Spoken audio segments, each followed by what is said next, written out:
Hello, hello, everyone. This is the Mischievous Heathen along with Rungavagai. This is Heretical Weekends number 9, our little Fundie roundup. We are waiting on Turtle, but we decided to give this a go because it's Mother's Day and everyone's busy appeasing, various family members. Except for me, apparently. Rungavagai actually has a life, and I'm in front of my computer, so... What's up, Gabby? Hey. How you been? I'm doing well, been doing well. We discussed in the pre-show, I'm going to throw the artist formerly known as Epicurious, an invite, and see if he shows up. Excellent. Because, Maximus Confesses. Now, the real trick here is trying to figure out how to send a PM to the guy. How do we do that? You go to your your main stream or whatever, and where it says what's new, you click on that box and uncheck the public or circles or whatever it says in the to box, and then just click Maximus. See that never works. The one where it says send an invite as located to people.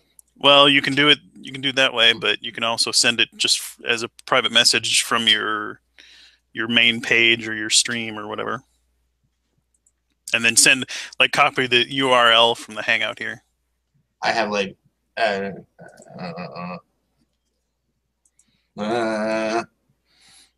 I think I hit the panic button. Oh, okay, I see.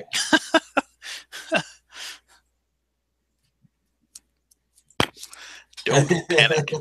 The panic button. Don't do it. It's a learning process. All right, here we go.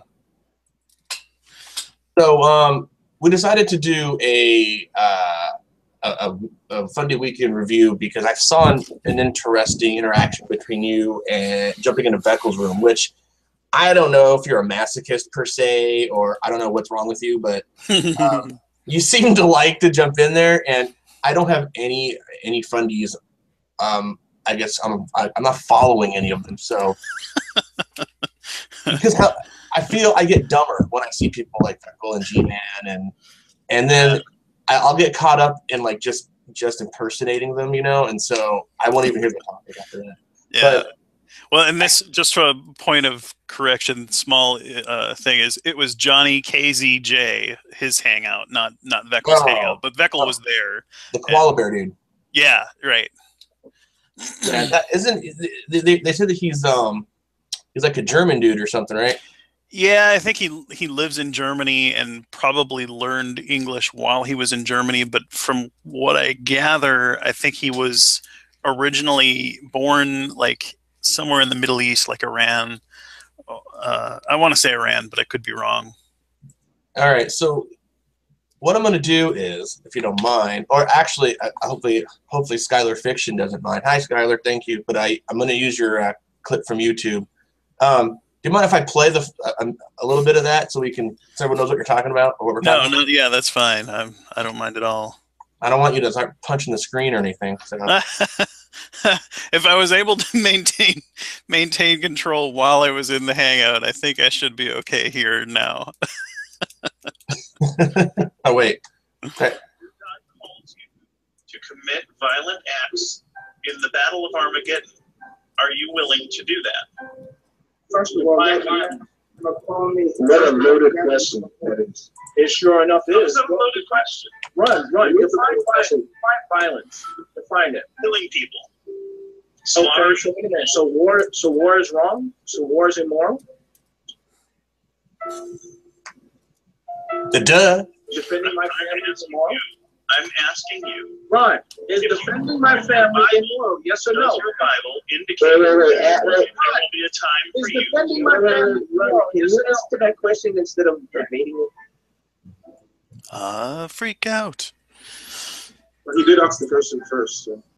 Wait a minute. Is defending my family and my country from enemies, foreign and domestic, is that immoral in and of itself? Yes or no? I don't know, but I'm not here defending. I'm not here defending. No, man. I'm not here defending a position of faith. I'm here to No, ask but you're you, arguing against it. I'm asking you, what is your belief? I'm asking you, what is your belief? Because you're criticizing. Okay, so I stopped it because I wanted to punch my screen. So that was a little interaction between, and I saw that, and I shouldn't be surprised still, but I'm surprised still. Not once did they address your actual question. Well, and so I kind of wish that Skylar had cut it a little bit before when he started it, because there's some background and setup that I think is helpful for understanding the context of the conversation. Jonny KZJ's hangout was related to, well, the title of it was that Muslims are deceiving the West or something like that, and it was basically in there. He was just bashing Muslims, and I don't mind bashing Islam, but I think that it's important to make a distinction between Muslims and Islam. Just like I don't typically, at least with broad strokes, say Christians are such and such, or Christians are, X, Y, and Z anymore. And I wouldn't do that with Muslims either, because there are a whole different, many different kinds of Muslims, and each Muslim person pretty much has their own kind of understanding of what it means to be a Muslim. So I think that that's an important thing to to kind of get straight. And that was the whole reason that I jumped in there.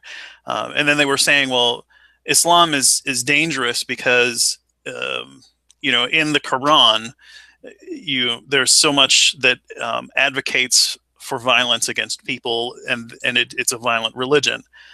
And so I tried to counter that by saying, a case can be made if you want to carry out violent acts as a Christian. You can find support for that in the Bible. And I started with the Old Testament and said, because it's pretty clear cut. Well, they want to reject that. And then, my immediate counter to that was, well, so morality has changed. It used to be moral to do this, and they didn't want to deal with that either. So then I said, okay, well, let's just look at the New Testament then. And I said, do you believe in a literal battle of Armageddon? And they conceded, yes, we do believe in a literal battle of Armageddon where there will be violence and blood and killing. And I said, if you came to believe that your deity wanted you to participate in this killing, would you do it? And that's when, that's when the clip starts there. So there is a little context, but not much. Yeah. I mean, Vekl still would kill people, essentially.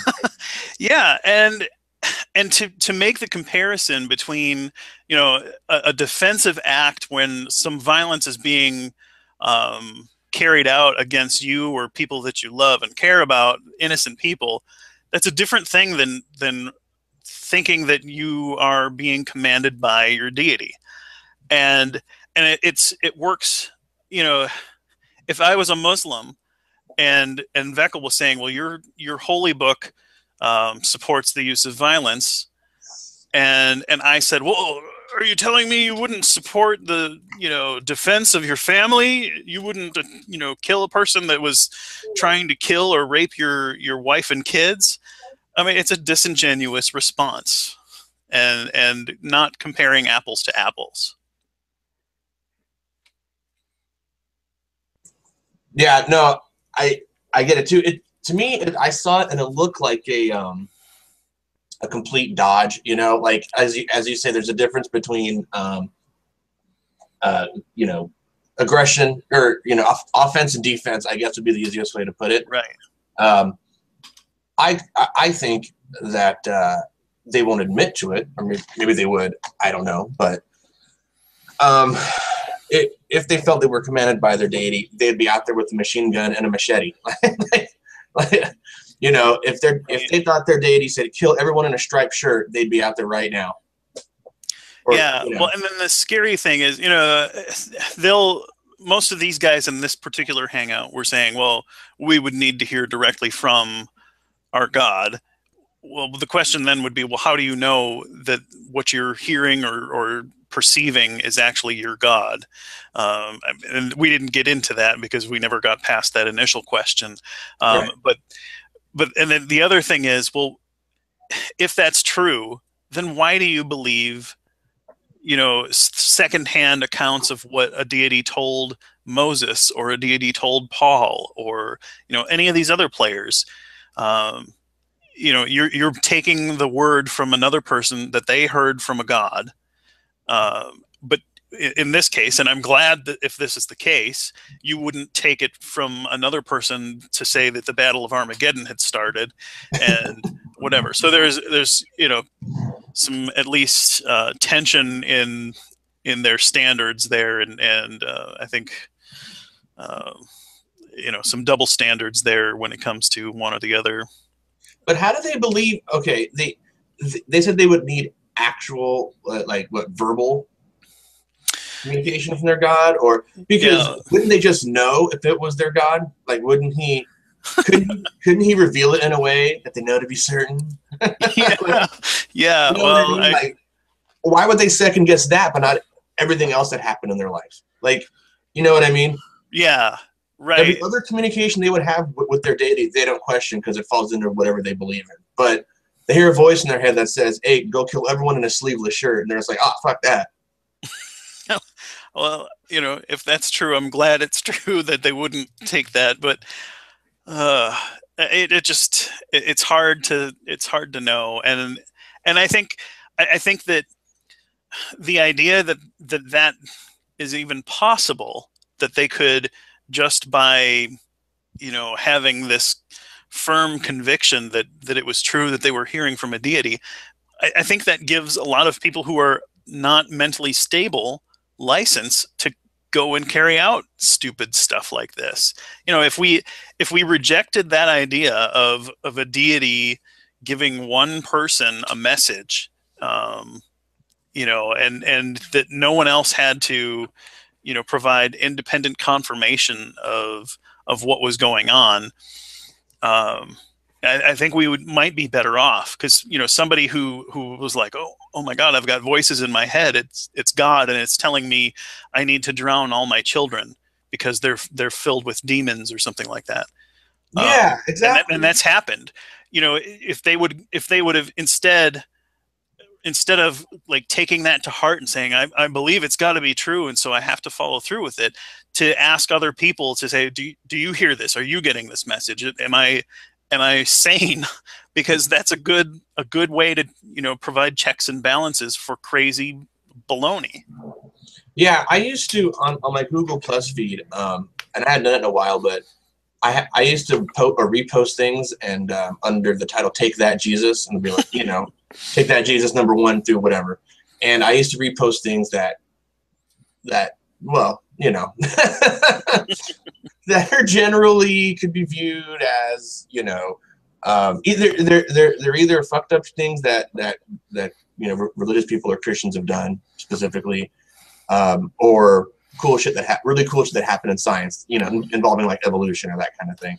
But a lot of those, and some of those I didn't post because they were so horrible, were articles on parents that drown their kids. Yeah. Or there was one, I think, where it said the mom chopped off the arms of her son or her baby or something weird. I was kind of like, dude, I don't even want to repost this. This is fucking horrible. Yeah. And I couldn't even, and I do take that Jesus as it's tongue in cheek, right? But I couldn't even that's just not even funny in any way. I was just like, yeah. But who, to your point, how do we determine, when someone has a voice in their head? I mean, where is the check and balance to that? Right. Because they would just say, well, my God wouldn't do that. But how would they know? Right. Yeah. Yeah. I mean, and it's also bizarre because, when you press them and try to question, well, why was all this mental stuff going on in the Old Testament? And why wouldn't you view that as immoral? then they kind of cast this blanket pardon over anything that Yahweh does, and say, well, his ways are above our ways. We can't know, what's right. But then when it comes to something that they would, they would be asked to do now they have this ability to discern right from wrong, even if they thought it was coming from Yahweh or whatever, or that's even their measure. They would know that it wasn't coming from Yahweh. But like when Yahweh tells Abraham to sacrifice Isaac, that's not something that could be used. Or when Jephthah, is basically required to sacrifice his daughter, that was legitimately from Yahweh. It just doesn't make any sense to me anymore. So what you're saying is Christianity doesn't make any sense. No. What do you think is now you get a bunch of these guys in a room, and this is what really fascinates me, because the religion thing is fascinating. However, when you get these guys in a room, do you think it's more of a cognitive dissonance kind of thing, where you press them on harder questions like this, and they have to kind of go, what, my family? Defending my family? Is it, what do you think goes on in their head? I don't know. I mean, when I was a Christian, I would like to think that being challenged by a question like that, it would have at the very least given me pause to think. And I think that I would have been honest enough to say, that's a good question. That's a tough question. I just don't know. I'm going to think about it and pray about it, or whatever. That would have, I think that would have been my response to me. But I think they are, I mean, and part of it is probably theatrics and the fact that it's public and on the internet and things. People respond, I'm sure, differently than they would in just a casual conversation among friends, in a more private setting. That they feel like, we can't let the atheists win or something.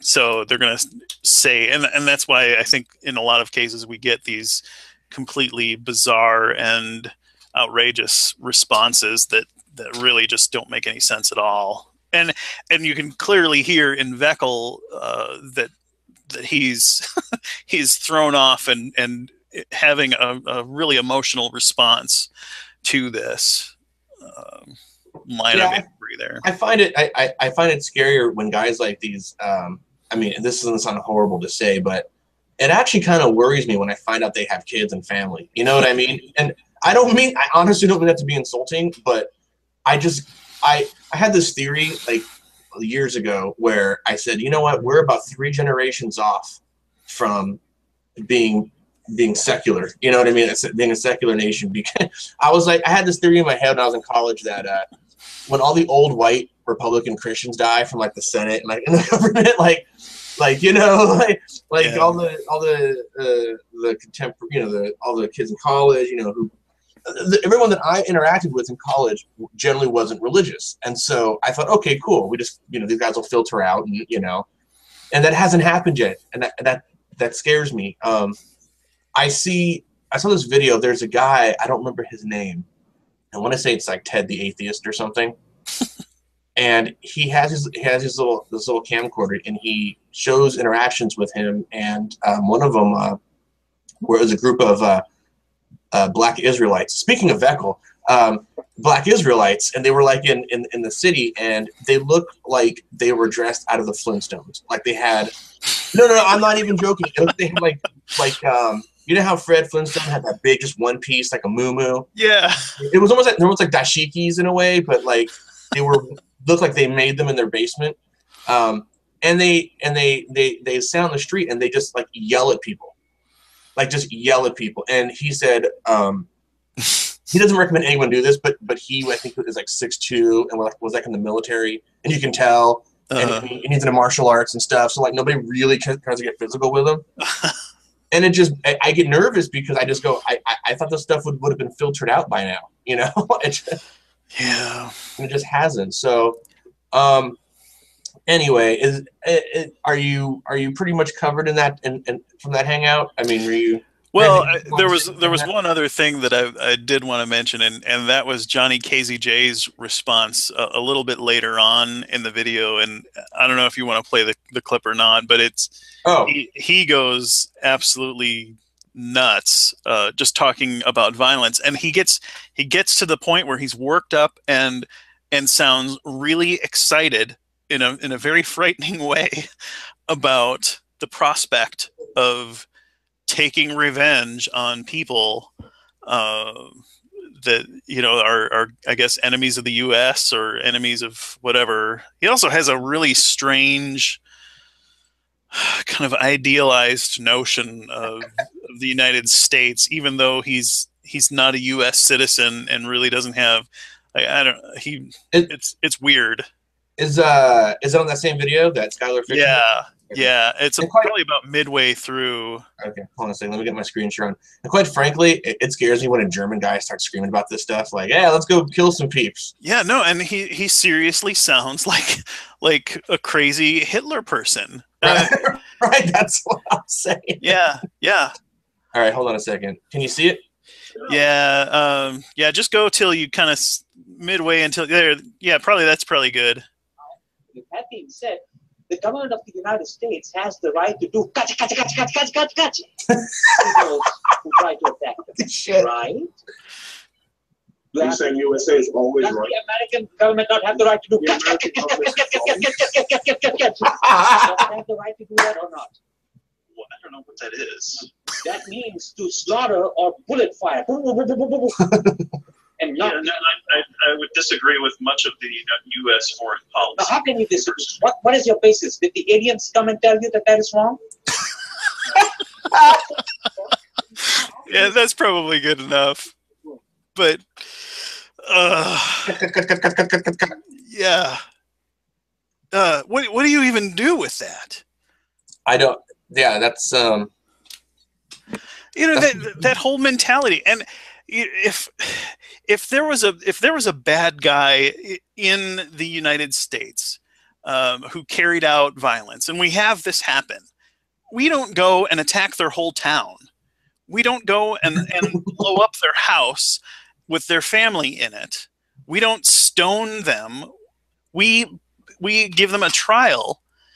And I mean, I don't think that the idea that we have the right, because a group of men from another country commits violence on one of our citizens, that we have the right to go in, invade the whole country, and, you know, blow up as many innocent civilians that had nothing to do with it as we want. So how do you take seriously somebody that sounds like literally like a Disney character? I mean, how do you? And I know that could be misconstrued as some sort of. You know, I'm not saying he's wrong because he has a funny accent, because that would be an ad hominem. But I'm saying I listen to these guys and it's like, and he's making sound effects and stuff. And I'm just like, I would be staring at it like if I saw him in person and that was how he presented himself, I would just look at him and like, dude, what the fuck is wrong with you? Like seriously, like how do you even? I would, you know, you gave a good answer. You know, you don't agree. What'd you say? Like, I don't agree with necessarily with a lot of our U.S. foreign policy and things, right? But I wouldn't attest to. I wouldn't speak to, you know, Germany's foreign policy, because what do I know about German foreign policy? Right. Like, how do you know? I mean, I get that the U.S. has a rep for that sort of thing, but I mean, in certain instances, but dude, how do I like how you paused for a second when you're like, I don't know what to do. Right. What is it? You know, when you start using sound effects instead of words, you kind of have to get some clarification on what was actually meant. Yeah, you guys were talking, and then he's like, okay, here is my argument. You know, and it's like, what are you doing? What is that? Yeah, I guess an equally appropriate response would have been do do do do do do do do. Yeah. Yeah. We should just start playing sound effects. I didn't know that was an argumentation method. They didn't teach you that in college. No, yeah. If your opponent brings up a good point, just make sound effects. Yeah. Yeah, but I think it's important to have some representation of rationality and sense in these hangouts, and that's why, like, I'll jump in every once in a while to a G-Man hangout when I don't see anybody else that that has common sense in there for discussions and things. Because if it's not, then it looks like, okay, there's nobody that can stand up to us, and we're gonna just spout off all kinds of our batshit crazy ideas, and the reason that nobody's in here contesting it is because it's bulletproof. I think that's bad, and it's so easy just to step in for a few minutes, ask a few questions to expose problems with the ideas. And I could have done better. A lot of it was just that I was so caught off guard by their responses. It's hard to kind of regain your footing because things come out of left field or whatever when somebody starts talking, making comparisons to hearing a command to start a war from a deity and comparing that with, defending your family against a home invader or something like that, or somebody that just basically says we've got the right to blow up the world when we get mad at people. So what you're saying is that shit doesn't make any sense. That's all you got to say. We can open up with that. Next time we have a show, just go, your shit doesn't make any sense. Goodbye, everybody. See you in 2 weeks. So there's something else I wanted to touch on real quick, unless you're done with the Vekl thing, because I can. Yeah, no, I can literally, I can watch or replay that Vekl Black Israelite video for like an hour and just laugh, and that can be the show too. Because I'm a bit of a dick like that. One thing I wanted to touch on before I get to my last topic was we had a slight exchange with someone named AMG. Do you remember this? Yeah. Because you're involved with so much. I don't know how you can keep track of it all, Gabby. But it says he posted something, right? He said, or you reposted his post saying, AMG, I live in the United States too. Why do you think it is a Christian nation? His post said, it's AMG Google Plus, lives in greatest Christian nation on earth, USA. I'm an imperfect person loved by a perfect God. Yeah, that's just his profile. That's his. I just copied the URL. Yeah, I copied the URL from his profile. How'd you find that? What prompted you to even just post that? Because I saw it. I mean, he had commented somewhere else on either one of my posts or something that I was on a thread with, and I looked at his profile picture to see what he was about, and I think he had accused me of being a Judas on the other post. He did. Yeah. Well, and I'm talking on the first one even before I reposted his profile. And he did the same thing again on that one, but and so I kind of looked him up and I was like, oh, that's an interesting right here. Yeah, comment that that he has just even on his profile picture. You can see it, right? The screen share? Yeah. Okay. So well, I thought he was kind of kidding because he said you were a Judas and then he says thank you for your post. I thought he meant that tongue in cheek, and at least initially, because why would you thank somebody and give him a winky smiley face? Yeah.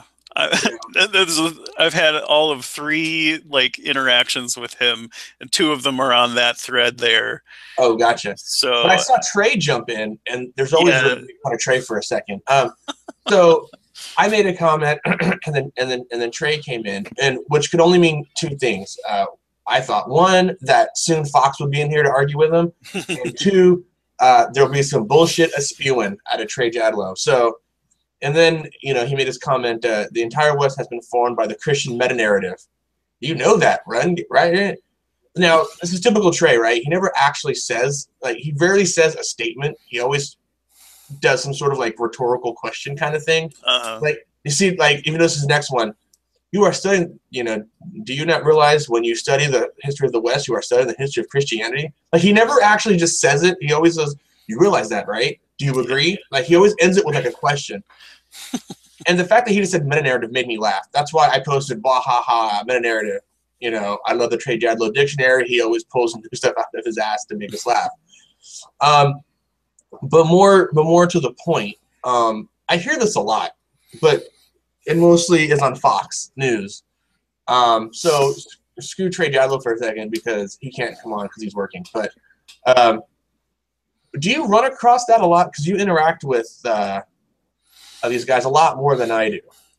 And yeah, well, and I grew up with that narrative. I mean, at least there are some portions of evangelical Christianity, branches of it, I guess, where that narrative that history is his story, and talking about that God has worked from the very beginning of time, 6,000 years ago, through all of the history of humanity, and that he's shaped history, and as you look back, you can see his footprints in it, basically, and that's the narrative that I kind of grew up with.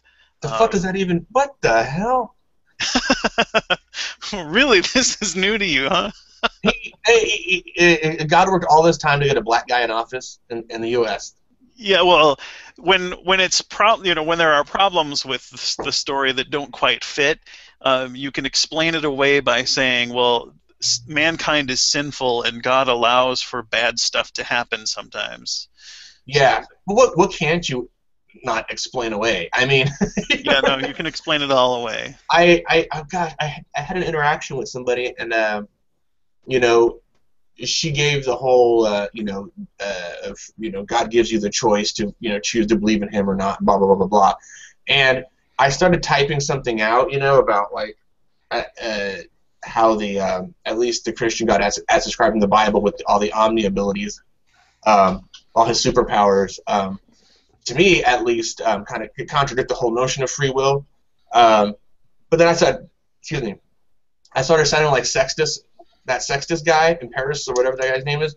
So I'm all backspace, and I worded it in a different way. But for the most part, her answers were like that, Like anything could just be explained away. Like how do you approach something where God is a panacea explanation? Yeah. Hey, Turtle. Good afternoon. What have you been up to this Mother's Day? I was actually just visiting my grandmother with my father, so. Oh. All right. Well, how's Grandma? She's doing pretty well. She's doing pretty well, all things considered. So. Yeah. No, I'm glad you made it.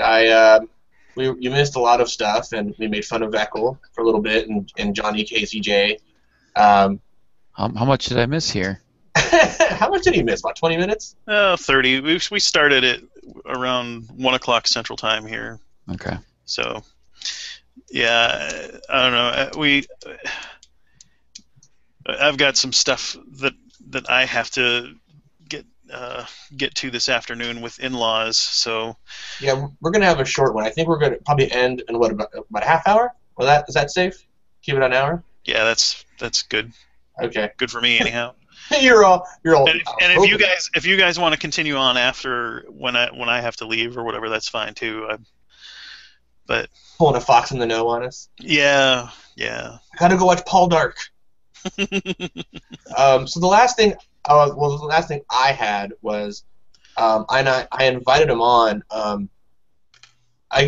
What's his name? Maximus Confesses. I don't know if he's watching. I think he's watching. I sent him a couple of invites, so I don't know if he's going to show up. But I had an interaction with him, and quite frankly, I don't even remember like all of it. I know pre-show, Gabby and I kind of went through it real briefly, and it started off quite honestly. I was trolling. I will admit that. But my first couple of comments were kind of trolly-ish, I guess, because I didn't give a shit, and I was just kind of like, I'm at work, and I'll be kind of a dickhead. And then it got all kind of weird to me. I'm going to screen share this. What brought this all about? And hold on a second. I really suck at this. So You had to practice. I know. Can you guys see that? Yes. Okay. I don't. Okay, now I see it. Yeah. So are you familiar with this verse? Deuteronomy 13, 6 through 9. I've got it up. Do you want me to read it? Just because it's a little small on the screen there, maybe. Oh. Yeah, go for it if you have it. Yeah, I've got it. Suppose someone secretly entices you, even your brother, your son, your daughter, or beloved wife, or closest friend, and they say, "Let us go worship other gods, gods that neither you nor your ancestors have known." They might suggest that you worship the gods of people who live nearby, or who come from the ends of the earth. But do not give in or listen. Have no pity, and do not spare or protect them. You must put them to death. Strike the first blow yourself, and then all the people must join in. Stone the guilty ones to death, because they have tried to draw you away from Yahweh, your God, who rescued you from the land of Egypt, the place of slavery. Then all Israel will hear about it and be afraid, and no one will act so wickedly again. For a while. Yeah. So what happened was it was originally a J.D. Kane thing, and with someone named Tennessee Don, and there were kind of some back and forths going on, and Hog Tie Champ jumped in. Someone named D. Smith, who I've seen her a couple. I assume it's a girl. I apologize if it's not. And several people. And by the way, whenever I don't know who Rick Disgate is, but whenever I get a thumbs up from that guy, I feel proud of myself. I don't even know who that guy is, but he seems to be good. Like jump in and make good comments and like leave. And whenever I get a +1, I'm like, yay, me! I did something right. But his post was great. He's put, "Why are you guys discussing fiction as if it was real?" So the long and short is, Sextus Empiricus, what's it? Maximus Confesses, myself, Mark Unoya, and we were all going back and forth, kind of, bopping around with this thing, and J.D. Kane was popped in here and there. And Sextus and Maximus seem to be like buddies or whatever, and maybe because they have like similar names. But I accused them. I said let the circle jerking begin because they were so like enamored with each other, or at least it seemed like. And so then, of course, that put the attention more on me because I was at work, and apparently I wasn't working, so I was responding to the stuff. And what it turned out was this Sextus guy, and we discussed this in the pre-show. I think, what did you describe his? What he did was he has these posts where he just drowns it out in like philosophical terms. I say kind of a la Trey Jadlow, probably a little smarter sounding. And I like how your description of it was. It almost seemed like it was an what's the, I can't even say the word now, obfuscation tactic. Yeah. So Maximus, we were talking for a while, and it calmed down between us. He asked to come on. I sent him a link. And I don't know if he's watching or not, but he's more than welcome to come in or, whatever, send me a message. But it got a lot into Paul, which made me think of Gabby because, Paul's, I guess, our resident Bible expert, I suppose. And I kind of wanted to get into some of the stuff that he said real quick, Gabby, if you don't mind. Not at all. He was all over Bart. One of the things he likes Bart Ehrman a lot, but it says, first of all, Paul is by all accounts a historical figure. Paul says in Galatians 1:19, "I saw none of the other apostles, only James, the Lord's brother." This is one of the undisputed and accepted Pauline sources. Here he is writing to someone else in the community. If he is speaking about a non-existent brother to a community he is trying to win the approval of, I would suspect that they would know something was up. So the chances he is lying about this seem slim. Furthermore, I am treating this like any ancient document to derive history. It's not circular. I hold Galatians to be accurate for literary historical reasons, and I hold Paul to be telling the truth considering the criterion of embarrassment. That was one of his first quotes. Do you have anything to say about that, Gabby? Or Turtle, for that matter? I mean, I think he can make a okay case that, I mean, and there's a couple of things. One, you know, I would need to check on the, you know, scholarship on the book of Galatians, because there are a number of letters or epistles in the New Testament that have been attributed to Paul historically and are part of the normal, you know, the biblical canon that weren't written by Paul. Yeah, exactly. And so, you know, that's the first thing. And knowing Maximus or Epi, he's pretty good about acknowledging those kinds of things, and I think that Galatians is one that that is generally accepted as genuinely a Pauline letter. If that's the case, I think he can make that argument pretty good. I don't know. Well, I'm a little confused. What exactly is the argument that you guys are having? Whether or not Paul is a historical figure or what? Oh, okay. Hold on. Let me rewind, because this got really convoluted. Yeah, because the initial post doesn't seem to relate to that at all. But right. It's a really lot of threads long. go that way, you know, kind of devolve and go down rabbit holes and things. It did go down a rabbit hole. Hold on a second. Blah, blah, blah. Okay, so it started. It started with. Shit. Okay, it started with them and sort of J.D. Kane talking and stuff, and it said Maximus said Sextus is actually well educated on ethics and meta-ethics, and when someone starts throwing out terms, I start laughing to myself because I don't know why, I just do. J.D. Kane accused Sextus of strawmanning moral theory, and that got into like blah blah blah blah blah. So a couple who came on and just dismissed the fucking Bible outright. This thread went all over the map, didn't it? Yes, and I'm literally going by, like, you know, I would bore you to, well, maybe I wouldn't bore you to death, but I may bore the audience to death, but so then, you know, they start asking questions of us. What's that? Hold on a second.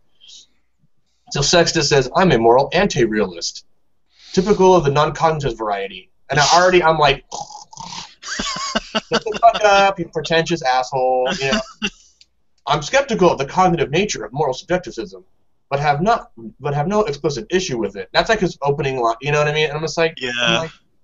You know, I feel like, do you guys remember Revenge of the Nerds, the movie? Vaguely. Like, I feel like, you know, Ogre. I'm like, shut up, nerd. You know, like, nerd. Get to the point. You know what I mean? Just say what you want to say. You know. Right.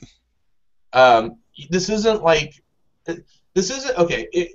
In my opinion, that if you want to get across in broad strokes what you're trying to say and have an honest discussion, you don't speak, and you know what I mean. Like, you don't try to drown out the. No one's going to read a giant wall of text, generally speaking. Well, maybe Gabby may, but you know, it's just not conducive to a flowing conversation. Well, the point of having a conversation is expressing ideas that your listener can understand, and if you're using terms that complicate that matter, you're either doing it intentionally to try and confuse people and make yourself sound smarter, or unintentionally because you don't know how to communicate with them. Yeah. But in either case, like, it's a bad idea to, if you're using these terms as like shortcuts that other people will understand, fine, but if you're talking to people who don't understand what you're trying to say, then you need to change your approach. Yeah, I mean, if he was writing an academic paper for a university or something, and the audience was a professor, fine. If he's in conversation with, you know, one or two other people who he knows would be familiar enough with those terms, also fine. But in a public conversation that has, you know, on the internet, I think that your intentions can be at least questioned when, or motivations for using such esoteric and academic terminology like that. Yeah. And you know what? And that's what I kind of accused him of, because I find myself doing that too, right? So when you speak to someone or you get involved with someone communication-wise on the level of G-Man, I found myself going, well, you know, blah blah blah blah, and throwing like these terms and syllogism, you know, and I find myself doing that, taking the high horse, right? And oh, I fucking sound like I know what I'm talking about. And he's a dumbass, and I kind of felt that's what he was doing. So it shifted toward morality over the course of the conversation, and I said, I love how we're arguing morality. We are arguing the morality of a fictional character.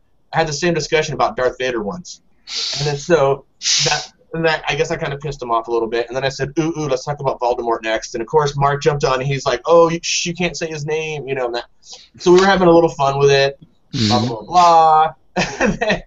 Then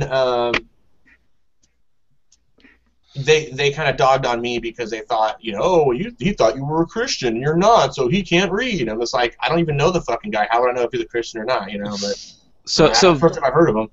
So he's basically thinking that you don't believe in a historical Jesus, and that's why. Yeah, it's kind of going that way. Okay. So we get to the morality thing, and then some of us are just sort of like scoffing at the idea of, you know, the Bible used, you know, the used as a moral sort of compass, I guess, you know, and so it gets into that. And then Maximus says, please give us your argument for the meta-ethic that addresses the following problems of objectivity and ethical statements. Moore's open question argument, the Euthyphro dilemma, arguments from queerness, both epistemological and ontological, moral realism and objectivity, and are not a given for theists or atheists. Sex has put in the effort. And in my head, I'm like, dude, I just made a fucking Darth Vader joke. Like, first of all, and second of all, I didn't mention any of this. Like, this has nothing to do with anything I said. If you ever get a chance to go through the comment section, so it's like, the fuck are you talking about? You know, the fuck is wrong with you? And so we went back and forth, and there's more snarky posts, but he got into Paul because someone actually brought up the question somewhere in this big long thing about the validity of the Bible somewhere, you know. So Maximus started getting into like Paul, and then he goes back and forth with Paul and mentions more Paul, and then he has an argument. And he calls us, it seems like Mark and myself, like mythicists. Have you guys heard that term? I think he's accusing you of saying that you don't think Jesus was a historical figure is what he's... Yeah, mythicists believe that he was a myth. Oh, okay. Legend. That strikes me as a term that Christians with sticks in their ass make up, like evolution, like Darwinian evolutionist or that kind of thing, but not necessarily, because like Richard Carrier, I think, who is probably one of the more well-known academics that holds that Jesus was more likely a kind of a legend, would, I think, identify himself as a mythicist. Okay. So, it's funny, Hog Tie Chip had the best sort of metaphor, I think, describing how God was over time. He said it's kind of like Christians are trying to piece these things together, like the 1960s Batman, the Tim Burton Batman, and the modern Batman, and they try their best to make it all make sense, you know, in the same continuity. So he goes in this big long thing, and then, you know, like I said, that's when I accused him of circle jerking. So we're like, you're great, and you're nah, and whatever, and there's some insults, and then he wanted to come on the show. So that's where we are. He said to me, considering that you were critiquing Sextus as a challenge, providing an ethical basis to call something immoral, I would assume that's how you challenge it. Far be it from me to assume you found something laughable about his moral anti-realism that would call for such insults as circle jerking. Although it was very funny that you would attack him as a theist instead of providing a defense of the verse's critique. Also, Jesus would not be considered a zombie for a couple of reasons. Jesus was not mindless, nor does he devour the flesh of non-zombies. Oh, sorry, I made a zombie Jesus reference. If there was a supernatural parallel... I guess that got debunked. Yeah, it would be, as a wraith, a wizard who traps his soul in a body. I hope your arguments are not as poorly formed as your insults. And then he went on, and then it went on for a while, and then he got really... He jumped on the zombie thing again. Oh shit, I didn't know you guys could see that. Oh shit, Potato's here. So anyway, I'm sorry, I burned through that pretty fast because I was like jumping around and I was trying to catch all the points. But lo and behold, Maximus and I sort of patched things up toward the end, and he said he would come on. I sent him an invite, and he has not showed up yet, so he probably didn't see it, or he's probably at church. Who'd have thought on a Sunday, right? But anyway, so do you guys generally have interactions like that? I mean, or do you guys... I find that when I'm in sort of, joke mode, I find myself scoffing at the Bible just in general. Yeah, I mean, it probably depends on who it is that I'm in the conversation with, and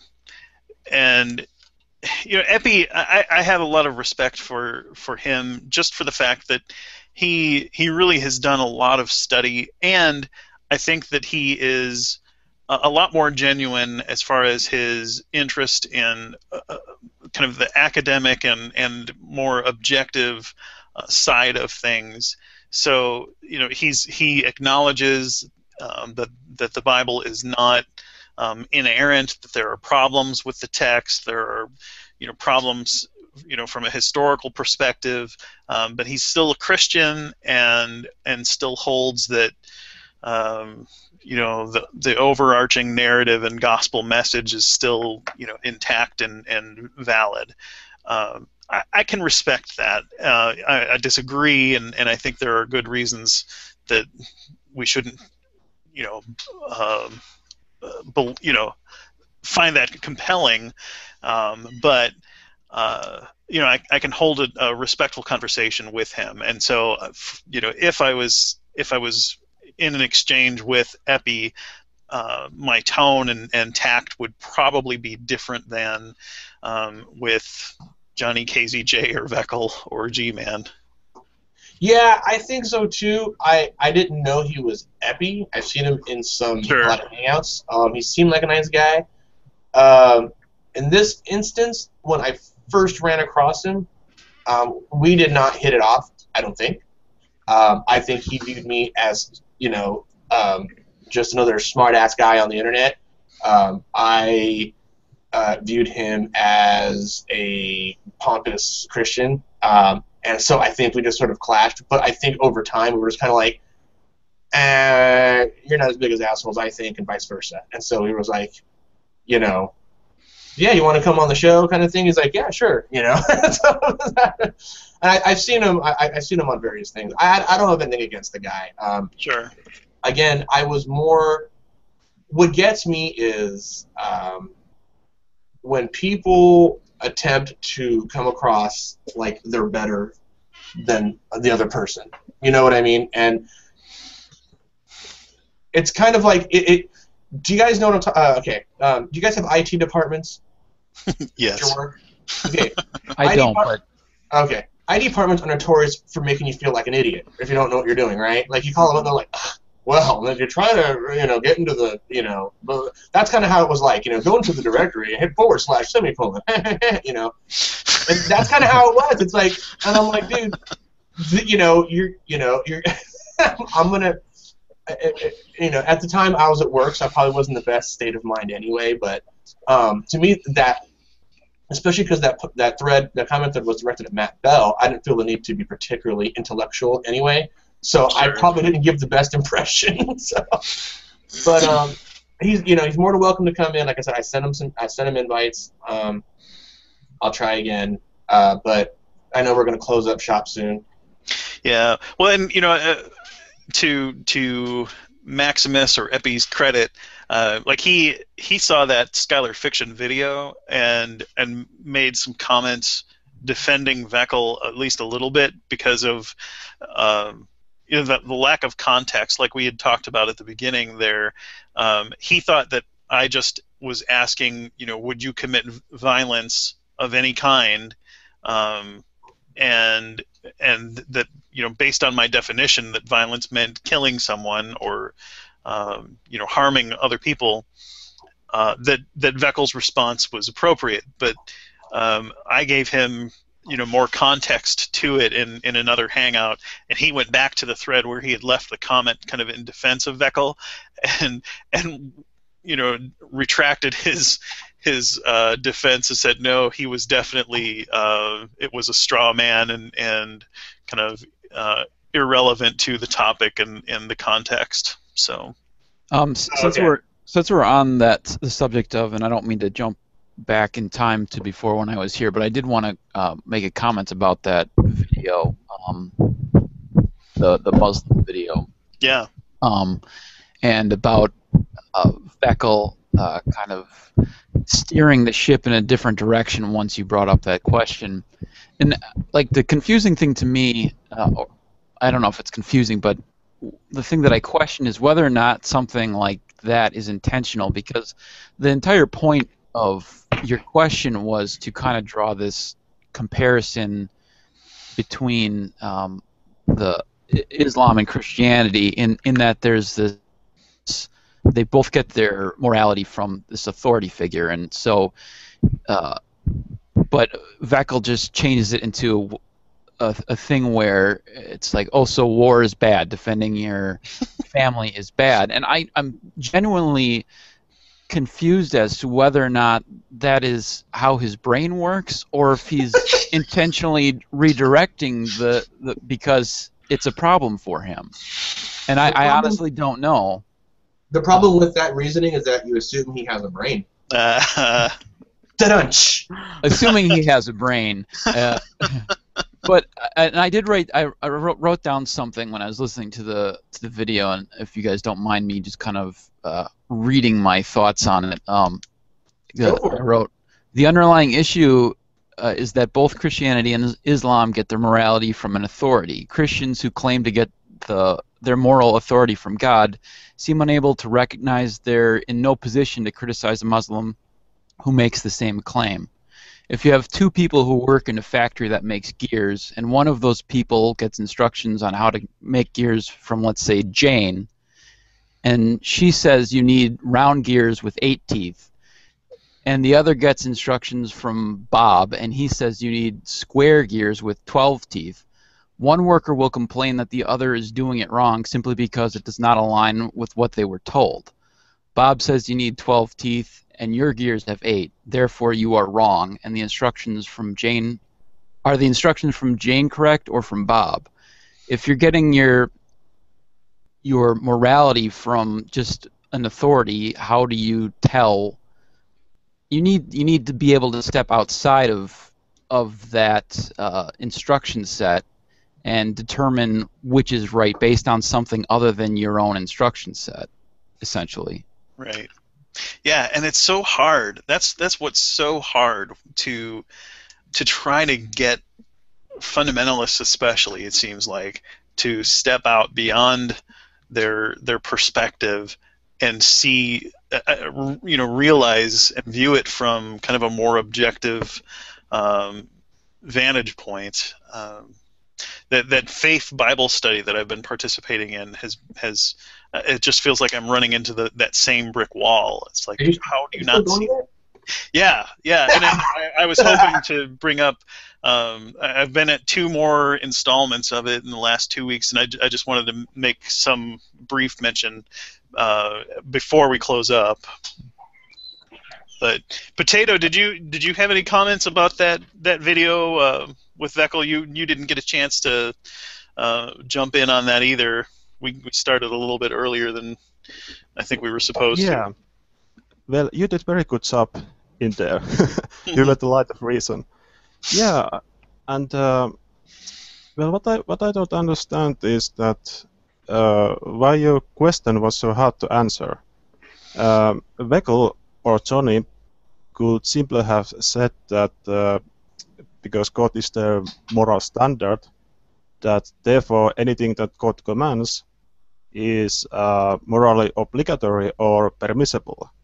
So I don't understand that why Vekl got so mad. And I mean, it is not supposed to be a hard question for divine commentarist.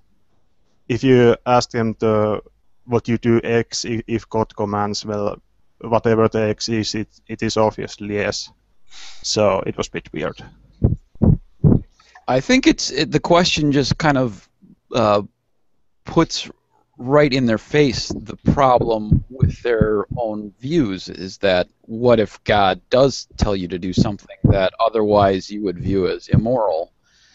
So, I mean, I think that's the nature of why that question is so problematic, and why just the question itself was claimed to be a loaded question.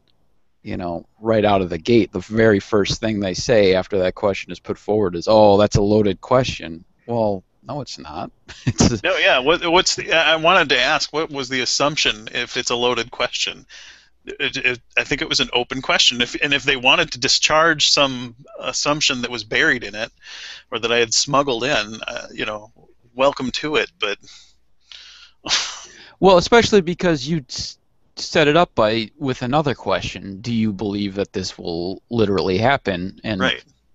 Was it Jonny who was responding at that time? He said yes, whoever it was that responded. So, I mean, if any one of them does not think that will happen, I guess then they get out of that specific question, fine. But, I mean, you could pose that, what if God says to go kill your neighbor tomorrow? You know, what's the difference between that and Armageddon? You know, if right. God commands something, then it is the right thing to do by definition, if that is where you get your morality from. Yeah. Generally, I hear when something like that is being posed, a question, their general response from what I've seen on YouTube at least has been, "My God will not command me to do that." Right. They just dismiss the question altogether. They just only, you know, oh no, he wouldn't do that. Right. And then what my response in that circumstance is to, well, he's done it in the past, right? When in the Old Testament he used to do that kind of thing. And they have to acknowledge that because it's there. How do they know God wouldn't do that? That's what I want to know. I mean, they just assume based on their own pre-existing sense of what is right and what is wrong. I mean, I think that's kind of the thing that points out that they're not getting their morality from God. Right. Yeah, I mean, there was a lot of talk on assumptions and presumptions this week. Did you guys happen to see the Hogtie Champ and Arcane Logos interaction? No. I saw some of that. I saw that. That's actually a good one. The second half, the 2-hour one. But that was so frustrating. It was long. I was beating my head against the desk for a while. Oh wait, I forgot. It's been a while. Fuck Arcane. Okay, now there's more. I had to get that out the way. Yeah, it was long, and I liked how Hogtie handled it. He tried a different approach. He tried like, okay, we can internally critique mine. I'm gonna write down all the problems that I have. You know, okay, now we're going to internally critique yours. And then he kept pointing out toward the end that every time Arcane said, yeah, I'll be glad to discuss mine, every time they started to, within a sentence or two, it was, well, you don't know if you're a brain into that, or whatever. Like, he immediately just threw it back on him. And every time Hogtie pointed that out, he's like, and at one point I think he said something to the effect of, you're kind of either incapable or don't want to internally critique yours, even though you claim to, you know? But a large part of that conversation was Arcane's distinction between a presumption and an assumption. And does anybody know what the fuck he's talking about? In the context he's using them in it, by the way. No. I don't think Arcane knows. And I mean, there's a lot of, you know, so when they say stuff like I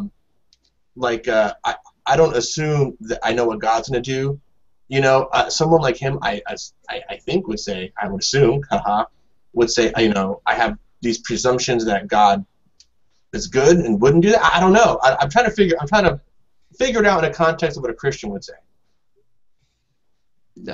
Good luck. Yeah.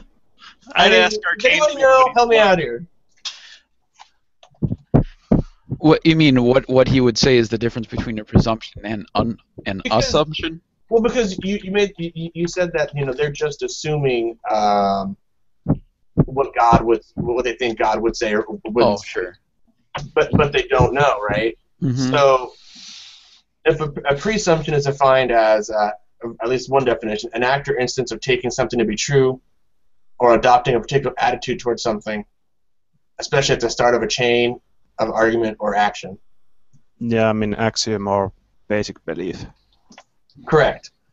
And then an assumption is a thing that is accepted as true or as certain to happen without proof. So couldn't it be both? If they say, I know God wouldn't do that because he's whatever you want to apply to him. Yeah, I mean, I think to me, it just, without having seen the context of that conversation or whatever, it just seems like drawing an arbitrary line in the sand saying, well, no, it's not this, it's that, when really it's the same thing. Just as a tactic for trying to get out of getting their neck out of a noose, essentially. It's like, well, no, it's a different thing, even though it's the same thing. These aren't McNuggets; they're chicken processed meat portions. Yeah, that's my point. There seems to be a lot of equivocation when it goes between presumption and assumption, and it seems to happen when it's convenient, so they don't look like idiots when they to say stupid things. Like, yeah, I would totally kill my neighbor, Although I think Matt Flick said he would, didn't he? Yeah, I think so. I don't know. He's he's another critter altogether. Yeah, I'm sorry if I'm a little all over the place. I'm trying to my own almost mother-in-law is coming over, so I'm trying to facilitate off camera a little bit, but yeah, I don't understand how they can take this position. You would think that they would be like, yeah, I wouldn't like it, but I may or I may not like it, but if God commanded it, I would have to. Well, that puts them in a bad position too, though, because then they're essentially saying that they don't want to do something that God wants them to do, which is the correct thing to do. So they can't take that. There is no good position for them to take. Unless it's like, yo, yay, God, let's go kill, because he commanded it. Which is why suddenly the question gets turned into, violence is wrong, protecting your family is wrong. That's why that comes up, because it's a complete deflection into a different conversation. But couldn't you get really specific with it? Couldn't you just say, so there's no confusion, your God, you were sleeping, your God wakes you up and says, walk across the hallway, open up your neighbor's door, and stab him in the throat, just because he wants him to. Like, why do they? It's part of his plan. It's part of his plan, right? Plan. So how do they get? There's a good example in Bible. I will use the Abraham when he was killing his son. Mm-hmm. I mean, what would you do in the same situation? That is a biblical example. If asked to kill in the name of God or something like that. Right, and to me... Oh, go ahead, sorry. Oh, that was it. To me, in that specific instance, I mean, God is acting immorally. I think it's wrong to put Abraham in that position. I think that's an immoral thing for a being to do, especially an all-powerful being. I mean, I can't even imagine a situation where it would be the right thing to do outside of being an all-powerful, but I think the more power you have, the more responsible you are for your actions and for putting other people in bad situations. Like, that makes you more immoral. But that's just me. Yeah, I mean, imagine if you heard a parent telling the story of how their kid asked for a puppy, for years. He finally gives the kid a puppy, and then plays this game of well, you have to kill the puppy now because I won't forgive you if of the bad thing that you did, whatever it was, broke your mother's vase. So you have to kill the puppy, and then you take him out, have him build a pyre, get him a knife, and then in the last minute you trick him, and he just has to kill a chicken instead. Yeah. So, well, obviously something has to be killed. Right. There is definitely. Killing is definitely necessary. There's no way out of that, but it doesn't have to be the puppy. You're welcome. Right. Yeah. It's a beautiful story. What a loving parent. Yeah. Yeah. So. Did you happen to hear, Turtle, the part in that exchange with Gabby and Jonny KZJ's room or KZJ, whatever the fuck. KZJ. Yeah, where he made all the sound effects. It was all Oh yeah, he was shooting. Yeah. Boom boom. Gotcha. Yes. That was hilarious. I have been saying for a while that I am going to make a Trey soundboard, but I'm taking that sound clip right. I swear I will have that. I'll be like, if something happens, I can just play that. That is the greatest sound bite I've ever heard. Like, and he did it multiple times too. I know. That's how good it was. What a whack job. I mean, you have to do Fundie board, not just one specific. Put all of them to the fundies, all of them together, yeah. Tara Blackmore, who joined us in our hangout in one of the early episodes, posted a response specifically to Jonny KZJ about that segment of that hangout. And like she tore him apart, was like, "You are an unstable and scary person," and just went on. It was like 2 or 3 paragraphs long, ripping into him about how crazy he was. Yeah, she's pretty good. We should have her on again at some point. Yeah, she. And he had such a cuddly picture, like it's a koala bear. Like, who doesn't love koala bears, And then the guy's completely psychotic. So yeah. See, I'm one of those guys that would make the I'm glad you guys are on the show because, like I always say, you guys give it some validity, and I'm always like the guy that's like, that guy's fucking crazy, like if I saw Jonny KZJ whatever, if I worked with the guy, like I never would know, you know what I mean? Like, all right, he's just whatever. But if I saw him on the street corner, like witnessing or whatever, I would cross the street and be like, fuck, guy's crazy, and just being out here where I am in California, there's a lot of street corner preacher guys. Like I'm literally like 30 minutes away from to be able to see Ray Comfort. You know what I mean? On any given weekend. Yeah. I'm like, so I've seen Ray Comfort in person. Like, I thought he was in Florida. No, maybe now, but not in his early years. He was out here on the West Coast. Okay. And if not, he always has his other dudes out there. Sure. There's another guy that I took my nephew out there, and we were waiting for something, and I said, just sit down for a second. He's like, why are we listening to this? I'm like, just sit down because I want you to see the ridiculousness. And he just at the end of it, he's just kind of like, this guy's stupid. I was like, that's my boy. We should talk about the Ray Comfort apologetic like in an upcoming episode. Oh, isn't that the I don't understand how it works, therefore God? No, well, it's the whole of them, but it's a banal thing. His favorite line is like, "Have you ever stolen anything? Have you ever looked at a woman with lust?" The good person test. Yeah, exactly. We could do a whole episode just on his one banana video, although I believe he has retracted that apology. Yeah. But he still is highly entertaining. He has on several. I think I've heard him say several times. He's like, "Go ahead and ignore that. That is like the stupidest thing I ever said." Whatever. That's a pretty good impression. Is it really? It was pretty good. Especially the part where you said something about saying something stupid. He did. I understand what I'm saying. I think at one point he even said like it wasn't meant to be taken seriously. Yeah, that's a lie. I do not buy that for a second. No, it's not.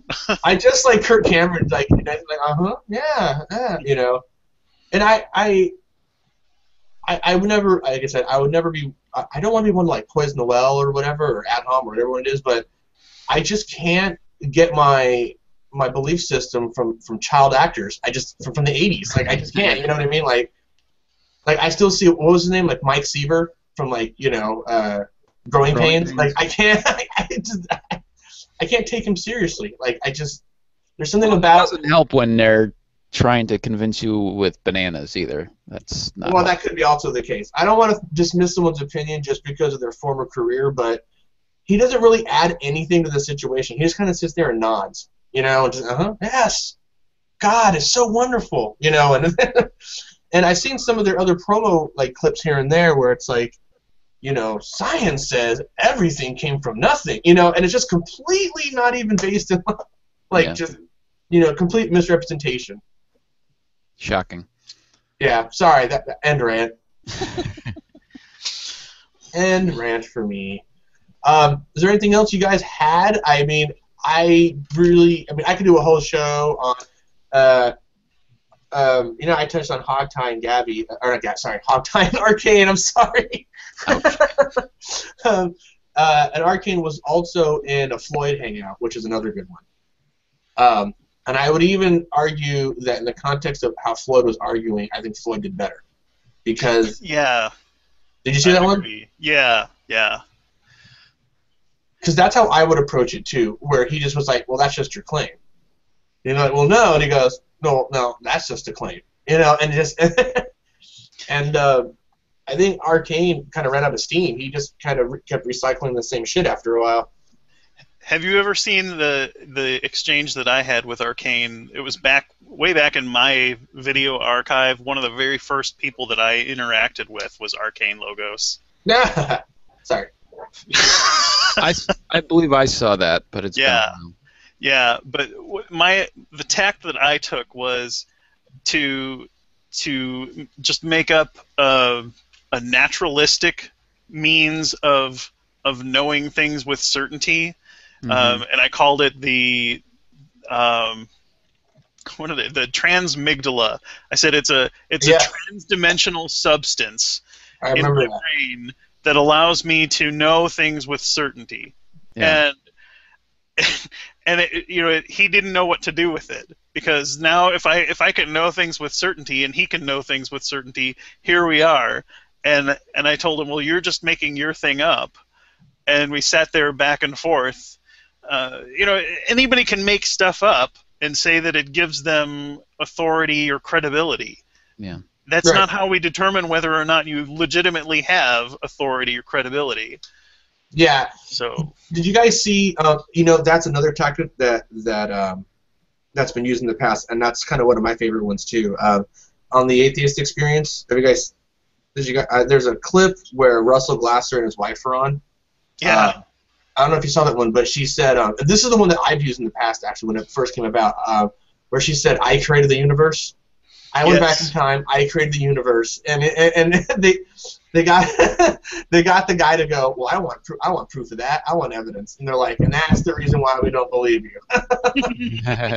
It's like, and she's she's great. I kind of wish that she was on Atheist Experience more often. She kind of does a fill-in a lot of times, but I think her name is Linnea. But she was like, they were like, what did she say? She said, I also have the ability to lie or something. Like something came up where she's like, I can also lie, so therefore I can do something that your God can't. Therefore, I'm more powerful than your God. It was just so great. It was like a small clip. Like it's a great other way to go about it too. That's how, if I was speaking to a pre-supper in person, I think that's how I would go about it, just for the lulz. But if I was talking to someone that I mildly respected, I would probably go the Floyd route. Yeah. And, but and if it's most of the pre-supper guys are not ones that really it even matters with. So I think it's perfectly fine to mess with them just because that's how you get them off the script and they don't know what to do. I had an email exchange with Saiten Bruggenkate, and the content of that is on my blog if anybody's curious, whatever. But I started asking him about predestination of babies, and the fact that he couldn't give or provide any biblical justification for the idea that all babies go to heaven, and I countered his comment that all babies do go to heaven by providing some scripture to say or suggest that everything is predetermined and they're going to go wherever he decides they're going to go.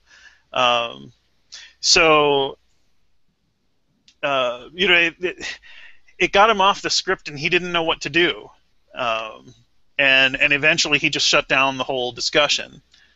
So, how did he do that? Just by refusing to respond anymore. And because it was email, and he just was like, "I'm done." So. I had an early theory. Remember when they released the Atheist Monument, and Eric Hovind and him were down there? Yes. They're doing that stuff, and I made a post. It was a while ago, but I had this theory that Saiten Bruggenkate is a really lonely guy, and this is based on nothing. So this is this is based on nothing. Eric at least got something going on, right? Like, he's a normal-looking dude. He's got a wife and a kid, and this and that, and he makes a lot of money with his ministry. So he's got. If you took Eric Hovind out of his craziness or whatever, like, he looks like a pretty normal guy. Saiten Bruggenkate looks like a Polish folklore creature that lives in a forest. Like, he's just like he doesn't seems like a normal guy. Like, I don't know what it is about him. I just get a weird vibe from him. Like, he invested so much in this. There's so much. I feel like he's a real angry guy. I feel that he puts a lot of that back onto other people with his arguments. You know what I mean? Like, normally when I exchange with people, it's not in a negative way. Believe it or not. I'm a pretty decent guy to speak to, given the right environment. But I think the overall aggression of his style of apologetic just it's like, where's that all coming from, man? Like, just calm down. And rant. I theorize they need to get laid, actually, is what I was getting. Have you guys seen Sai have a decent discussion? It is always the scripting going on. No, yeah, he doesn't deviate from that because he gets himself in trouble, and I think he realizes that. So, and that's like the whole reason that he generally says, I don't discuss the Bible with non-believers or with atheists. It's to shut down that danger zone. Yeah, he definitely knows that the Bible is a weak point in discussion. It's really easy just to dismiss a whole group of people that say, and Vekl does that too, and a lot of the other guys do that, where they just go, well, when you look at it through the lens of an atheist, you're not going to understand. Like, somehow your comprehension goes up or whatever. Like, right. Yeah. Or down, I guess.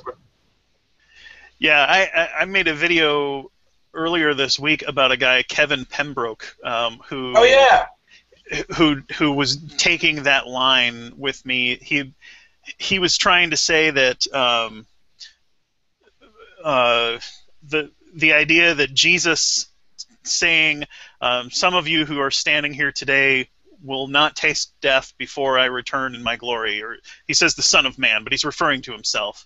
And you ended up breaking his heart, I recall. Yeah, but in that conversation, he was saying, well, you can't know what it means because you're a non-believer. You can't understand Scripture.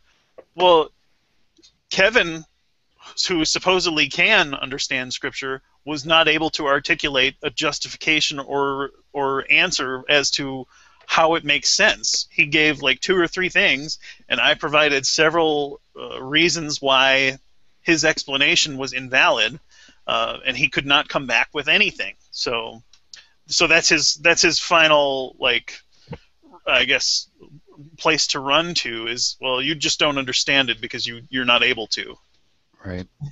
Well, I haven't a chance to see that video, but Turtle, you may pick up on this.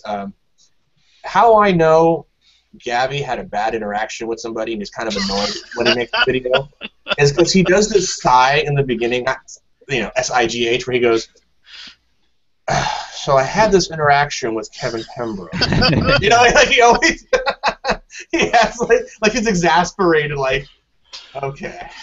Well, he takes that time to like kind of process like all of the whole situation. Where do I start with this? Yeah, that's actually what's going on, I think. I also know that that video is going to be at least 20 minutes long because yeah, and I do those. It's probably as much to vent, but I always invite the offending person who has annoyed me to the point that I'm like, okay, this needs to be exposed more than just in this little thread that I've got going on here. It's because it's so ridiculous. Yeah, it's pretty funny. Like it's just I don't know why. I've seen you do it in a couple other videos where you're like you had some exchanges with some people and I always go, uh-oh, Gabby's mad. Let's see what he has to say. He's annoyed. So do I have a few minutes to just talk briefly about this faith Bible study? Sure. Oh yeah, please do. You have the floor, buddy. Yeah. So I went 2 weeks and we had some interesting discussions. Last week's I think was interesting just because Keith and one of the younger guys actually took a trip to my home state where they performed like almost like an exorcism of a house. So and so they had stories and apparently Keith had some vision of the house, except the layout of the house was backwards somehow, and so this was all, and they were all like jazzed about this whole thing, like God really used us, and there was a supposedly a person that had been raped, and I don't discount that, and I think that their trip hopefully has made a difference in that woman's kind of emotional well-being, that she was able to have somebody that cared enough to go out of their way to meet with her and help her. I think she needs more than just a hug from Keith and a prayer, but maybe she'll connect with some other people that can reach out to her as well. But but this this was a whole emotional thing, and so as we're talking about faith, they kind of brought up this whole thing, and I'm sitting there wondering, well, let's say you did have a vision of the house. Why would your God give you a vision of the house backwards? And how do we know that the house that you actually had a dream about, and I think the dream was some years before, how do we know that was actually this house? It's not like Keith led a tour through the house and said, okay, in this next room, here's what's going to happen. Or he didn't draw out a thing. It's easy to say, I had a dream about this, or, to have that feeling of deja vu or familiarity or something. We get that. It doesn't mean that we've been in places before. It doesn't mean whatever. It's kind of a weird thing in our brains when we had deja vu, and we have dreams about places and buildings. I mean, I've had dreams about my grandparents' house where there were secret rooms and secret passageways and things, and hidden rooms that were full of all kinds of weird stuff that don't exist. So I don't think that just because something you have a dream that it means that something's true or real, or that there's a deity behind it. And then the other thing that came out was an instance, the guy, I think I referred to him as Ron last time, but he had a premonition, while they were praying for a woman at the church that was sick.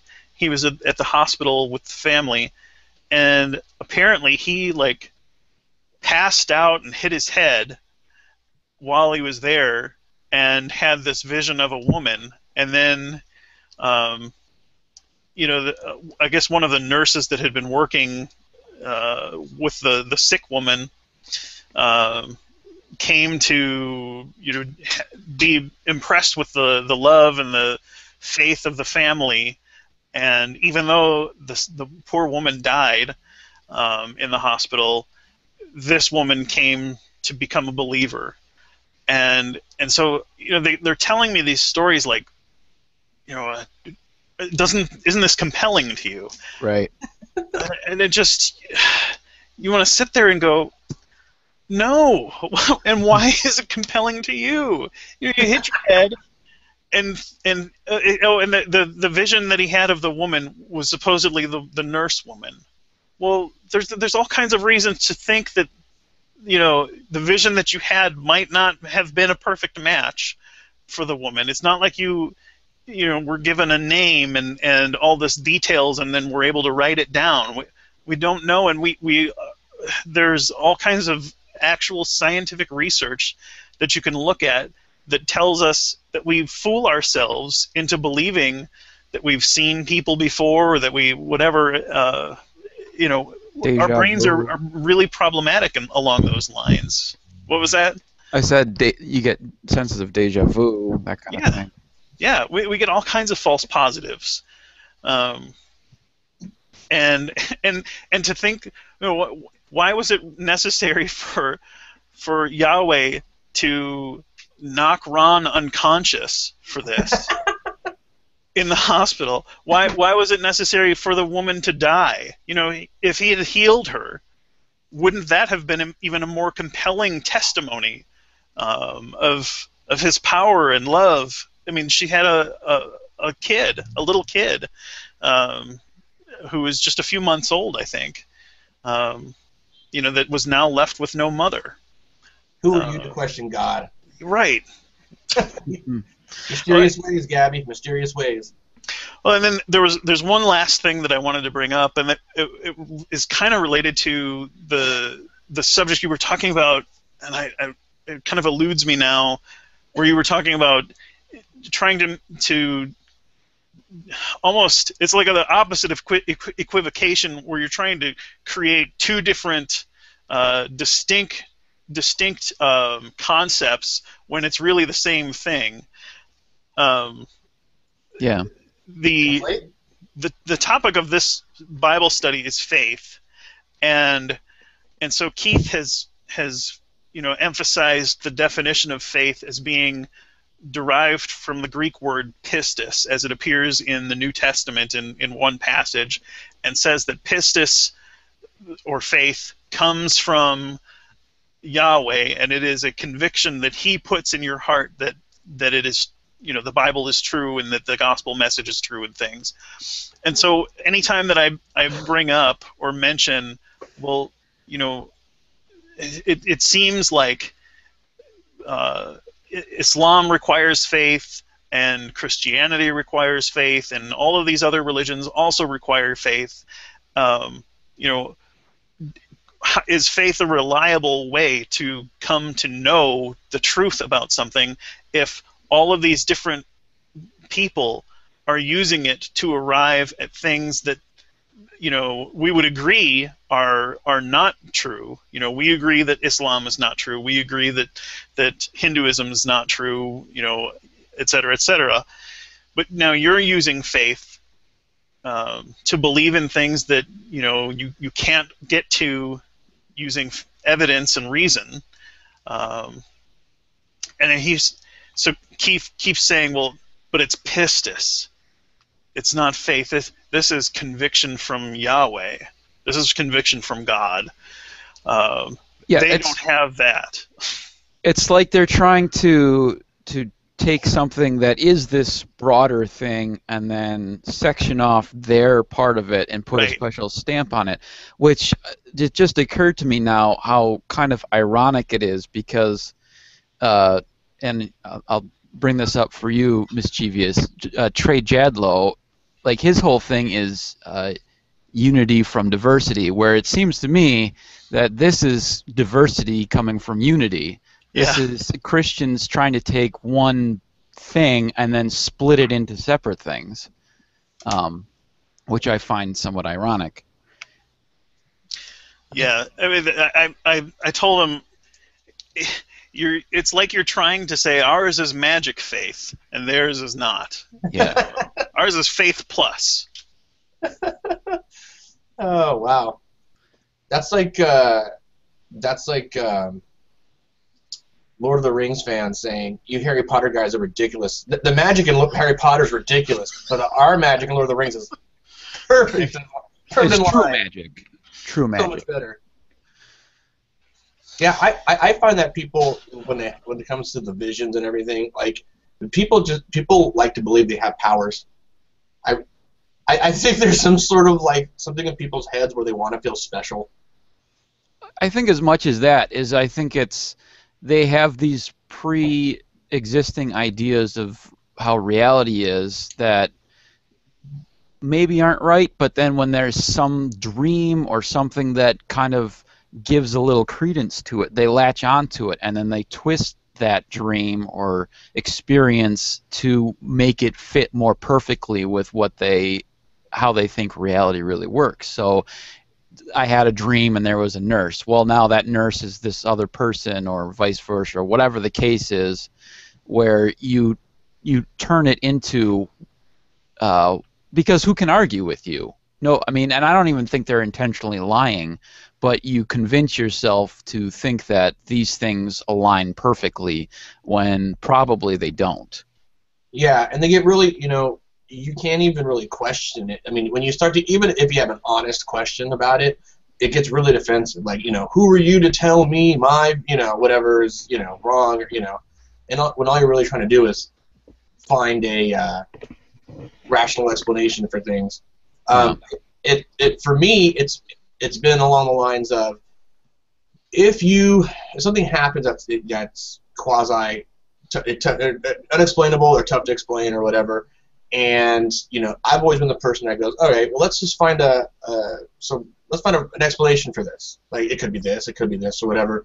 But if you don't have that what they would call an open-mindedness to the supernatural, then you're automatically by default closed-minded. You know what I mean? Like, who are you to say it's not my Uncle Joe that visited me in the dream? And it's like, well, it probably wasn't because we don't have any, evidence of ghosts visiting dreams or whatever. And, well, you're just being closed-minded at the possibility, and it's like, well, no, I'm just, more than likely you had a dream. You know what I mean? Yeah, I mean, you are skeptic, basically. I mean, if something unexplainable happens, skeptic says that he doesn't know, and, well, Christians say that it was God. Right. Yeah, I actually, if you guys don't mind, I have an update on the person who at my work is trying to convert me. If you guys don't mind talking about that. No, so I didn't think there was going to be anything to say because our last show was 2 weeks ago, and then what happened actually, unfortunately for her, was that that same not this past Sunday, but the Sunday before, her car was stolen from her house, or her van, and so she wasn't actually at work the first 2 days, and I didn't know why. But then on that Wednesday, I asked her if she was sick, and she had said no, that her van was stolen and she didn't have a way to get to work. And I don't know her real well, but I get the sense that she, her family doesn't have a whole lot of income, and so this was a pretty big deal for her, and she had actually just bought this van a couple of months ago, so it was really this kind of painful experience for her, and you know, it kind of put me in an awkward situation too, just because of the nature of the conversations we've been having. You know, I definitely don't want her to feel bad about it, but at the same time, in my head, I'm thinking things along the lines of, you know, if there is a God who's looking out for you, you know, why would he allow this to happen? But I'm not there. I don't want to rub this in her face or anything. But another thing that as I'm talking to her, I'm thinking of, like, I'd say something like, oh, if there's anything I can do to help you, you know, just let me know. But then I'm a little worried that if I say that, she's going to ask me to pray for her, just because that puts me in a really awkward position. Like, what do I say? No? Or yes? I'm not going to pray for you, but I don't want to be rude about it either, you know. Can't you just say that you are atheist? Well, she knows I'm an atheist, but it's that kind of thing where I don't know that she would understand that I wouldn't do that. And it's not like I couldn't, but it would just be silly for me to do it. But I mean, I can say things to a god if somebody wants me to, but I don't want to make that, like, I don't want to confuse the issue either. You know, I don't want to. I mean, it's like writing a letter to the Santa Claus, even if you don't believe in Santa Claus. It's exactly like that. Now, that never came up. That never came up. So I don't know what she would have said if I had, you know, put out that option or whatever. But it never came up. But then even crazier, the last weekend, she and her husband had another car, and that got stolen. So in 2 weeks, she had 2 cars stolen. Wow. So now the police recovered. The police recovered her van, and it's drivable, but that was about all. I guess they were joyriding in it, and it got pretty banged up. And then her other car they also recovered, and that one they stole a lot of stuff off of. So she has a vehicle she can drive now, but it's, you know, like I said, she had just bought it 2 months ago, so it's a bad situation. So I didn't think there was going to be any kind of conversation at all. But then this past Friday, she actually came up to me, and she wanted to talk about religion again, which I was fine with, and it actually turned in, like, I think it was a pretty interesting conversation. But the first thing she came at me with was, and I don't remember the specific Bible story, but there's some story in the Bible where one of the women of the Bible died, and then in the Bible it says her grave is still at this such and such place still to this date. And then she said that she looked it up online, and that place is really there, and was wondering what I thought of that. And yeah, I mean, it's interesting when, like, why some people think that this would be convincing to anybody. But I said, well, you know, I don't know if that's really true or not. I can see that there would be a lot of people who would be interested in at least claiming that that's true. But even if it's true, it doesn't really matter to me. Like, I don't deny that there's certain things in the Bible that are probably historically true, but I also think that there's a lot of things in the Bible that aren't historically true. Like, I brought up Noah's Ark and the problem with all of the animals being on the Ark, and yet Australia exclusively has all of these animals that are not found anywhere else. How did all those animals get there? And I kind of, like, moved on from that, so she didn't, like, even try to respond to that.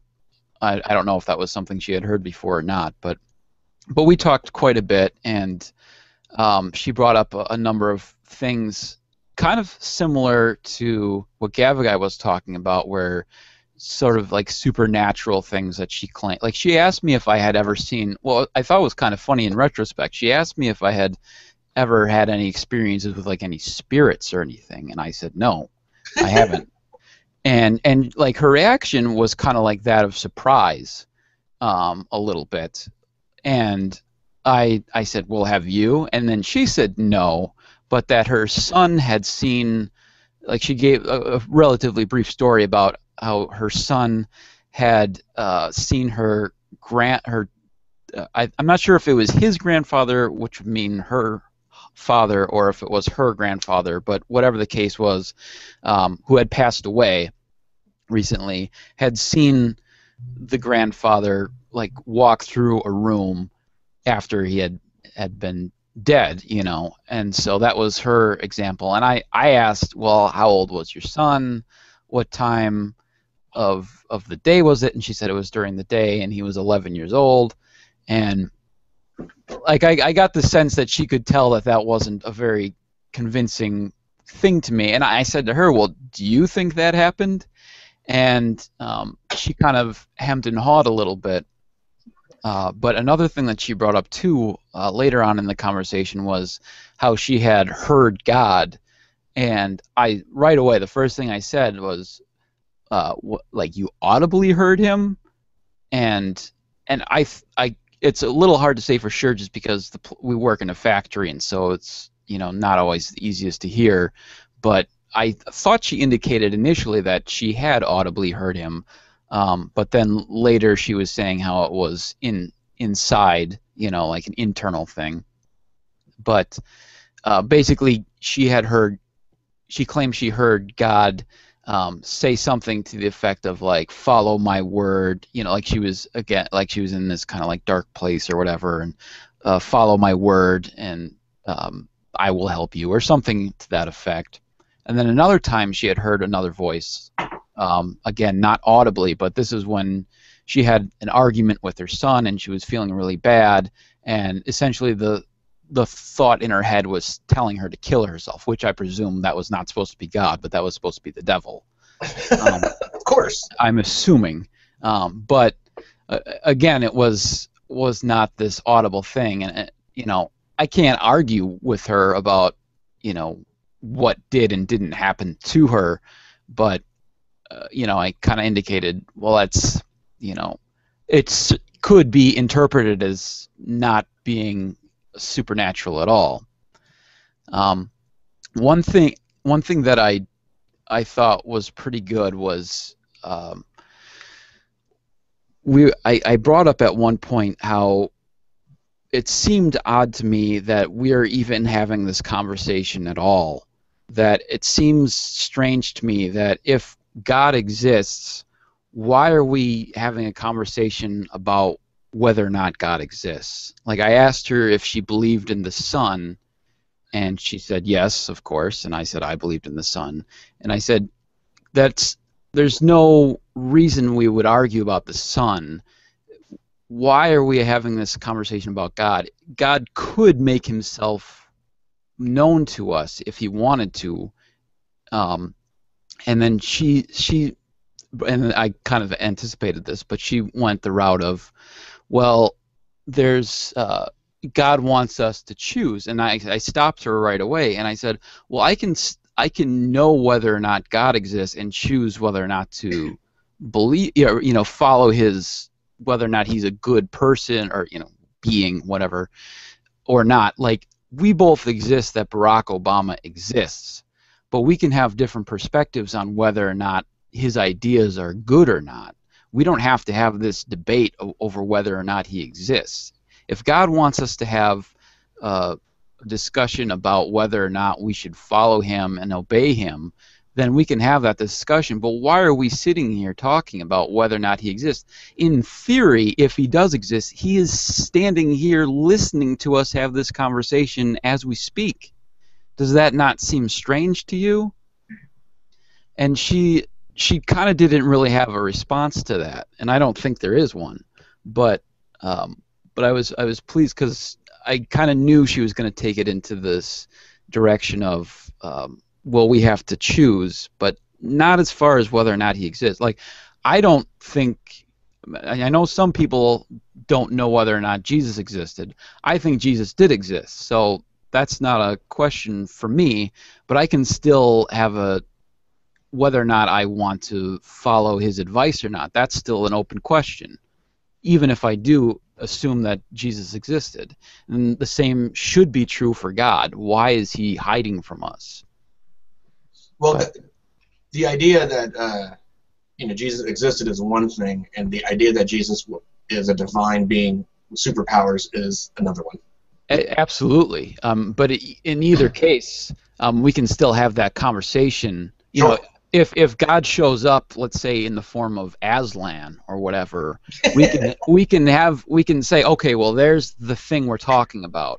Now let's figure out whether or not it is all of these other attributes. Is it really benevolent? Is it really omnipotent? Even if it wasn't like totally omnipotent, we could still, it could still be very powerful and all that jazz. It doesn't really matter. So it just seems bizarre to have this conversation about whether or not this thing exists in the first place, but especially if it's all around us all the time. It's in theory listening to our very conversation as we're speaking right now, not speaking up on the matter at all. Yeah, I didn't mean to cut you off. Is there more? No, that was it. Okay. How did she receive all that? Was she like, did she take it in, or? I mean, she listened to it. I mean, I think it's a matter of, and I don't blame her for this, but I think it's a matter of, because I would do the same thing, and I do the same thing, only in the opposite direction. When somebody's saying these things, like trying to figure out how that fits into my already existing worldview. So, I mean, she's trying to, I think, then translate into, well, why would God do that? And she didn't have a response for that. Like, it kind of then she kind of moved on to the next thing, which is okay with me, because I'm not actively trying to deconvert her. But if she's going to bring these questions up to me, I'm also going to shoot some questions in her direction. All I want her to do is to think about these things, because there's a lot of things that when I was a Christian I never thought about, and I don't think most Christians do. So.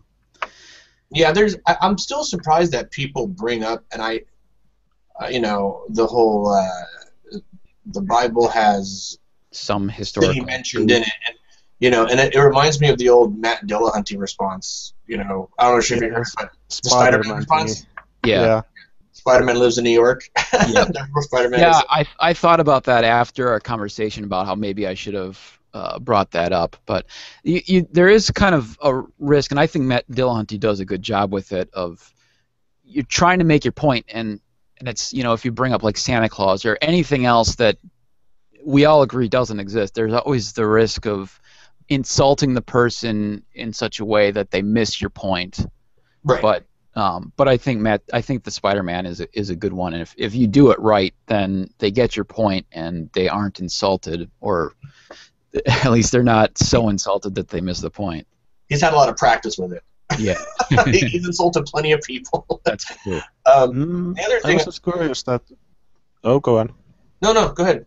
Oh, I was just curious that is she one of these people that thinks that we can choose our beliefs, that I can just choose the belief God and Mm-hmm. Okay, that's... Well, wait, I'm sorry, go ahead. I was... can you finish? I thought you said... I mean, does he... when... Yeah, I mean, most Christians that I know say that we can just using our free will to choose to believe God like that. That when they say that we can just wishy-washy change our beliefs and suddenly, oh, now I believe God and now I have accepted Him and you know what I'm talking about. Yeah. Our beliefs, are you asking if she's? Yeah, that's my question. Yes. I don't know. Like, that hasn't really come up. I mean, because it is kind like, she's not really prepared to have like deep philosophical.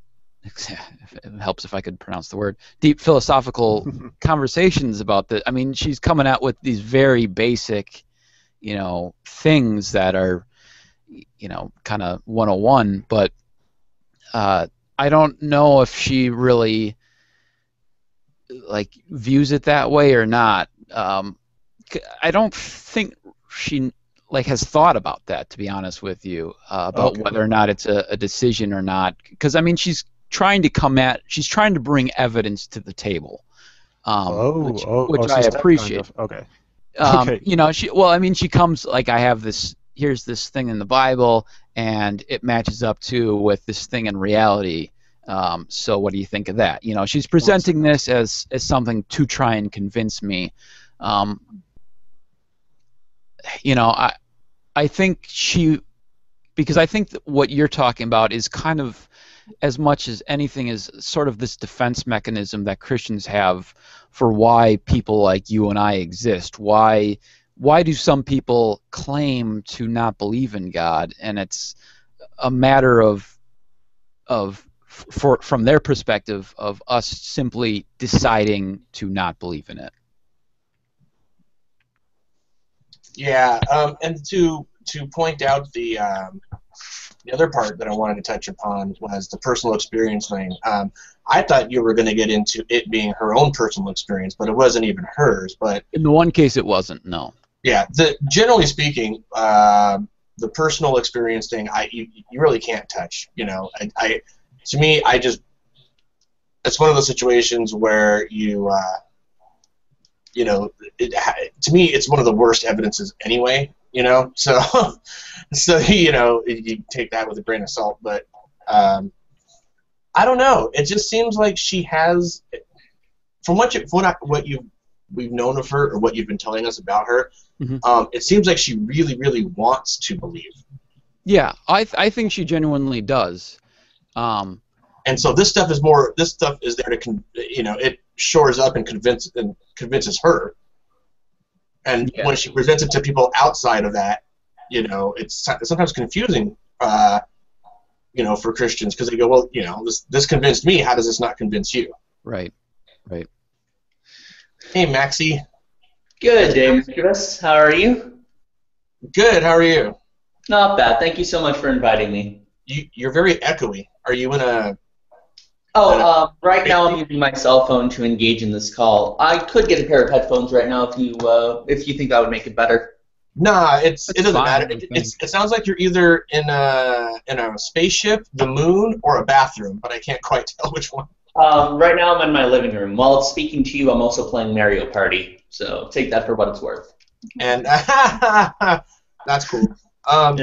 So I don't know if you heard the portion of the show where I was kind of going over our exchange we had and comments or whatever and whatnot. Oh, right, yeah.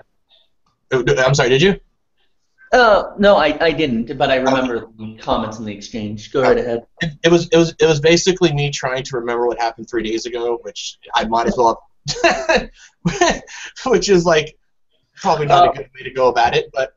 Well, what happened was, I think it was over on JD's hangout, on JD's thread, and I think at that point we were speaking about the historicity of Jesus. And of course, we kind of engaged in a battle of snarkiness, although it seemed to end out being in good nature, I think, from my side anyway. I'm not sure how you responded on your end. I thought it was mutual snark, well received. Sure. Yeah. What I was trying to explain to was, in the beginning, the conversation, the topic, and that thread kind of shifted, I think, because at one point in time, I was just, in the beginning, I was like trolling light, you know, and I just said that earlier, you know, I was kind of in it for the trolls a bit, you know, just kind of messing around with Mark, because Mark's responses, I mean, Mark has a really, he has a really strong personality, and he makes me laugh with his forwardness, and so I was at work and I was kind of joining in for the funds, and then I think because with the amount of people that were responding, it got kind of convoluted, but and then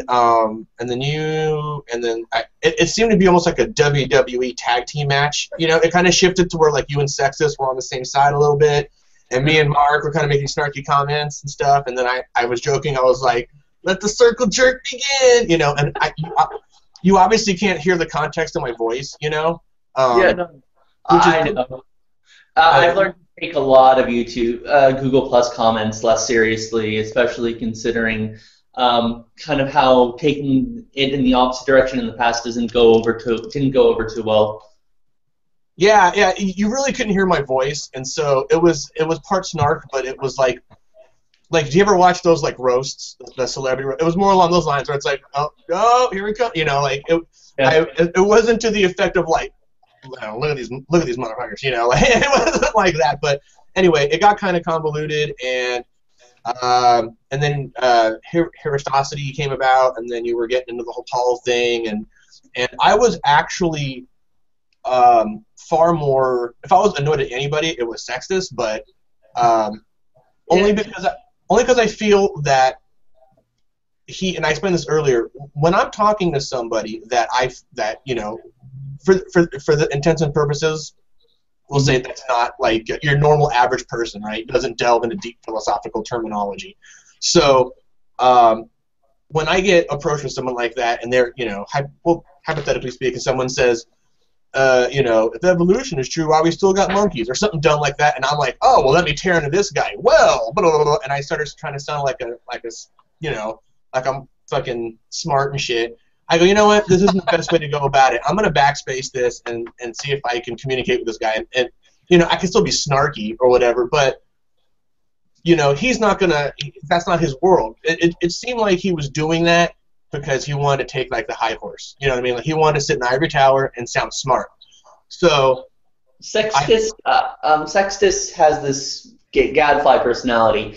Have you ever you remember those stories about Socrates where he goes up to people and it's all like, define justice, define good, why is something good? Like he attacks people's pre-notions or presuppositions, and then reveals that apparently they didn't really have a forward idea going into the discussion. He usually does that with atheists in terms of morality, because he finds that if you have thought about, if you're using ethical arguments against God, well, you should have some kind of idea on what ethics means to you. Like, he has that kind of personality going into it. He's an atheist himself, I'm sorry. Oh, no, go ahead. He's an atheist himself, and he's also a moral nihilist. He doesn't think that ethical statements have either they're wrong or they don't even have any semantic content. It's just emotional outbursts. And he would even say this, as a Christian, he would say that I still wouldn't have any.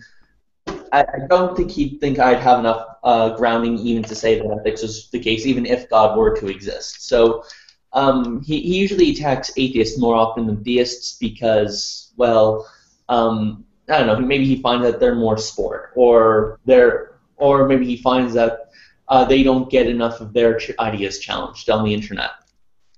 Yeah, it seemed like I wasn't even in the conversation all that seriously to begin with. Mm-hmm. And so he started busting off these questions and stuff, and I was kind of like, and in my head I'm like, what the fuck are you talking about, dude? Like, you know, and I don't even recall, like, I recall making some snarky comments with Mark, but I don't recall anything that would be, it seemed like he was loaded for bear from the get-go, like, oh, an atheist made a comment about ethics and morality, let me bust off some philosophical term bullshit and say, you know, and like just shot down the whole thing, and I was like, I didn't, you know, if you're gonna try to score with me, at least buy me a drink first. That's all I'm saying. Like, if you're gonna get me to that point, at least be, you know, at least work your way there. Yeah. No, I totally hear you on that one. Although I have to say, he doesn't go after he doesn't target people specifically. Usually if he gets you in your sights, it's usually accidental. It's not something that's pre-planned. Okay. And so by the end of it all, and I didn't know, I don't know if you go by your former Google Plus name or whatever. I don't want to. I know it now, but I didn't know who you were. I don't want to like say it just in case you change it for a reason. But I was like, oh yeah, I've seen that guy before. And I'm like, I was wondering how things got diffused so quickly because we were going back and forth and stuff. And I was like, by the end of it, it was like, he seems kind of like a nice guy, I guess. I don't know what happened. Like, I don't know. Like, I couldn't figure it out. Like, I didn't know if you were trying to lull me into a false sense of security or what. Yeah. Yeah, I come off a lot different in the comments. I find that sometimes I come off a lot different in the comments than I usually do in Hangouts. On Hangouts, you can kind of feel the inflection in my tone when I'm joking, when I'm not. So that kind of thing usually happens far more often in Hangouts. Whereas if you catch me in comment sections, you're more likely to think, oh, wow, what an asshole this guy is. So did you guys resolve your historicity of Jesus discussion? No, I don't think we even got that far, really. I think we ended it with like, hey, do you want to just come on and, you know. I mean, Mischievous, I mean, you're not a mythicist, are you? Well, by the definition you described, I would say that. Wait, you describe mythicists as someone that thinks Jesus is a myth, right? So yeah, you're of the opinion that Jesus doesn't exist. Like doesn't or didn't exist. Yeah, exactly. He would be on the same level as Hercules, for example. Yeah. See that I don't know. I wouldn't see since you put it that way with the Hercules thing. Like, I can't say that I am, but it depends on my mood. I'll be honest with you. You know, I'm kind of like a big question mark when it comes to Jesus. You know, it kind of depends on the person I'm speaking to. Like, if someone says, hey, Jesus definitely existed, and they're stupid about it, like, you know, then I may take a different approach. But I don't know. I mean, as far as an actual person, not like a god being, right? Right, yeah. It's just a historical figure separate from the doctrinal claims of the Christian church. Oh, yeah, I don't know. I mean, for me, because I personally don't think it really matters too much, but I mean, I think it's not hard to come to the conclusion that, well, there was, you know, a rabbi or whatever named Jesus who was born in Nazareth and was crucified. Like, that's not too difficult a thing for me to agree to.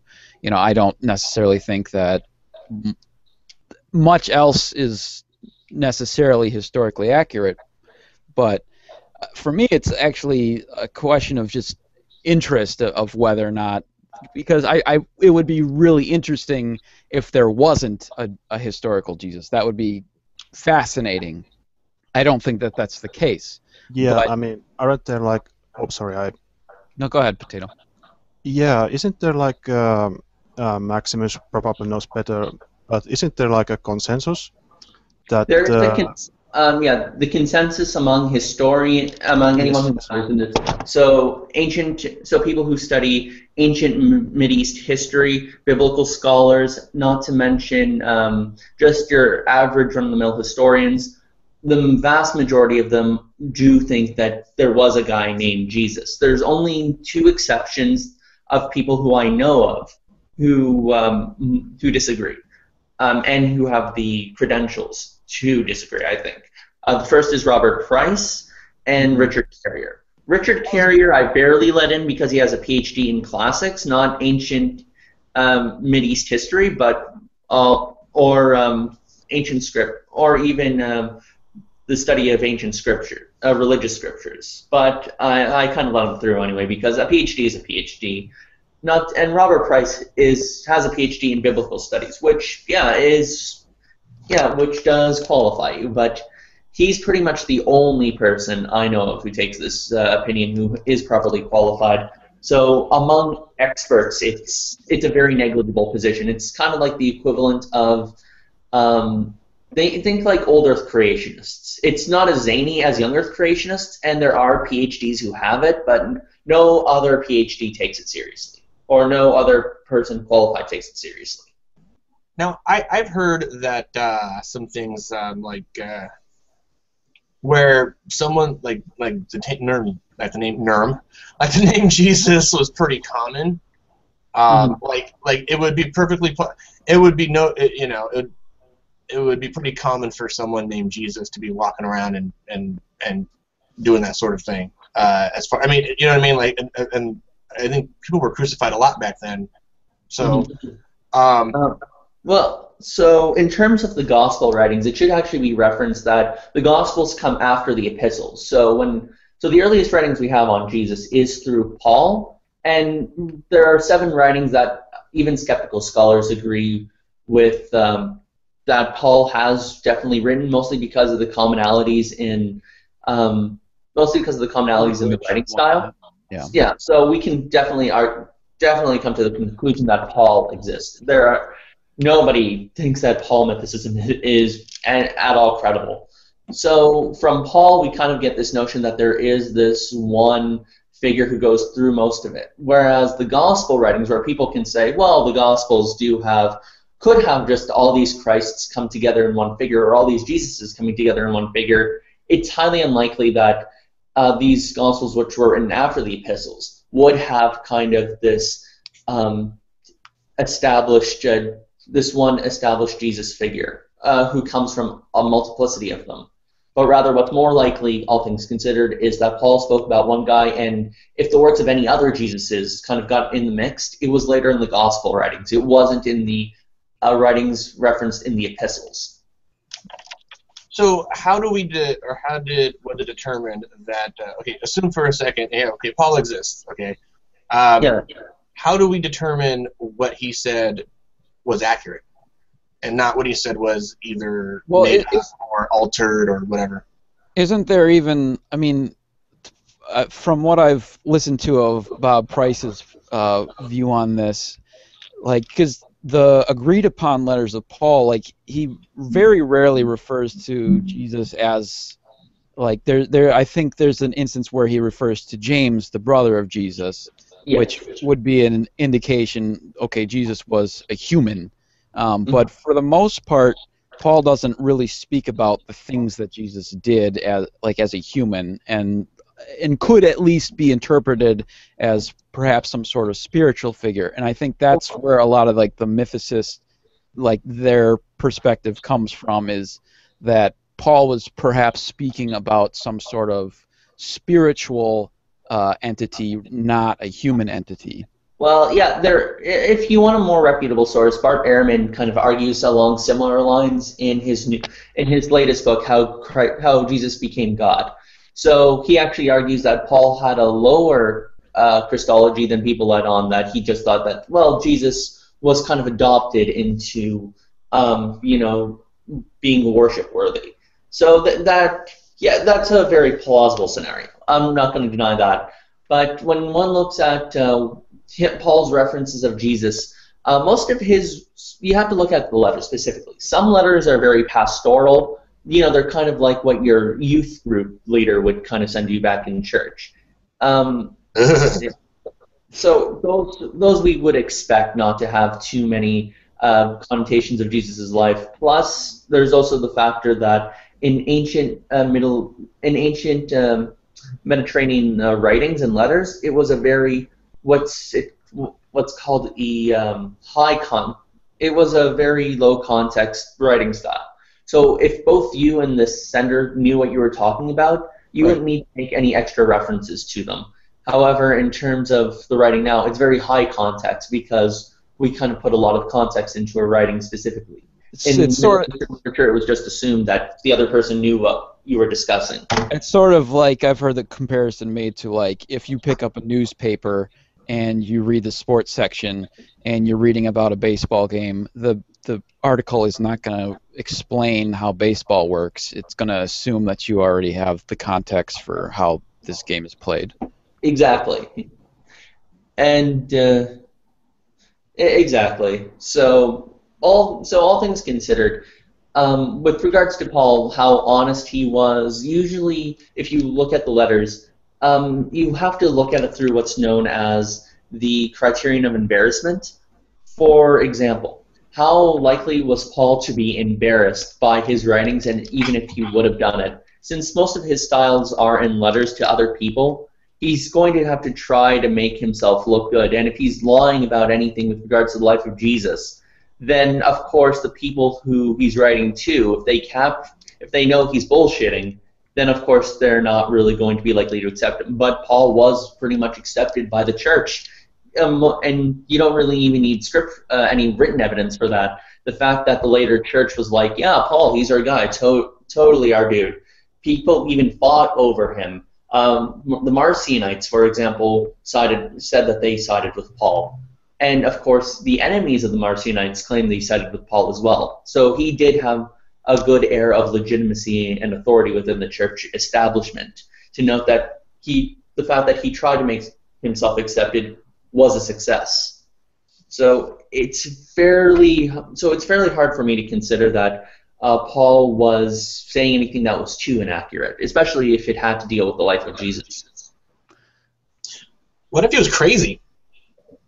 That's possible, but highly unlikely. I'm just curious. I'm just thinking. Okay. So if you actually look at his writings, he's actually very well spoken. He has a good mastery of rhetoric.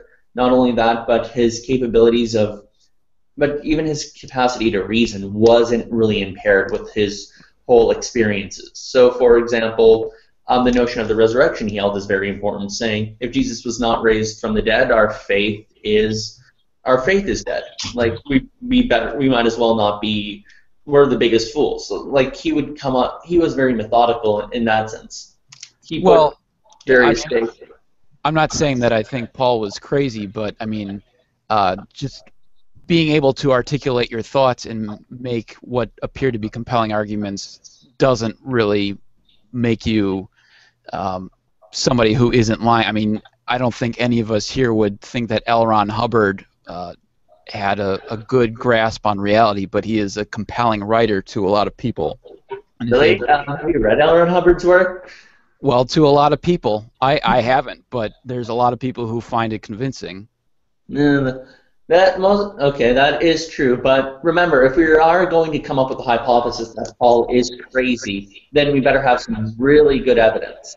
Well, like the closest thing that comes to it in any of his writings are in the book of Acts. And let's remember that in the book of Acts, when he saw Jesus on the road to Damascus, that was just one event. One event can hardly characterize someone's whole psychological behavior and demeanor. Plus, it's super difficult to psychologize people who live in ancient history. It's not really taken seriously by psychologists to begin with. Well, I personally don't think he was crazy, but I don't think he was right either. I don't think I don't think L. Ron Hubbard started out as crazy, but I think the more he got involved in his writings and the more he tried to push these things onto other people, the more he believed them himself. Mm-hmm. I wasn't suggesting that he was crazy. I'm in my head. Out a possibility. How my head works is, when I talk to people, especially religious people, and they try to give me some sort of credence to what they believe, and someone, it's the old adage like someone had a headache and they took an aspirin and prayed and the headache went away, right? And so, what are the odds that the aspirin worked or that your chosen God, manipulated your biology to make it, what I mean? What's the more likely scenario? So I'm just trying to I don't immediately jump to, okay, if we established, Paul existed, X, Y, Z, and this and that, and there's no evidence that he's crazy. I'm not suggesting that he was, in fact, crazy. I'm saying there are many possibilities why someone would write something.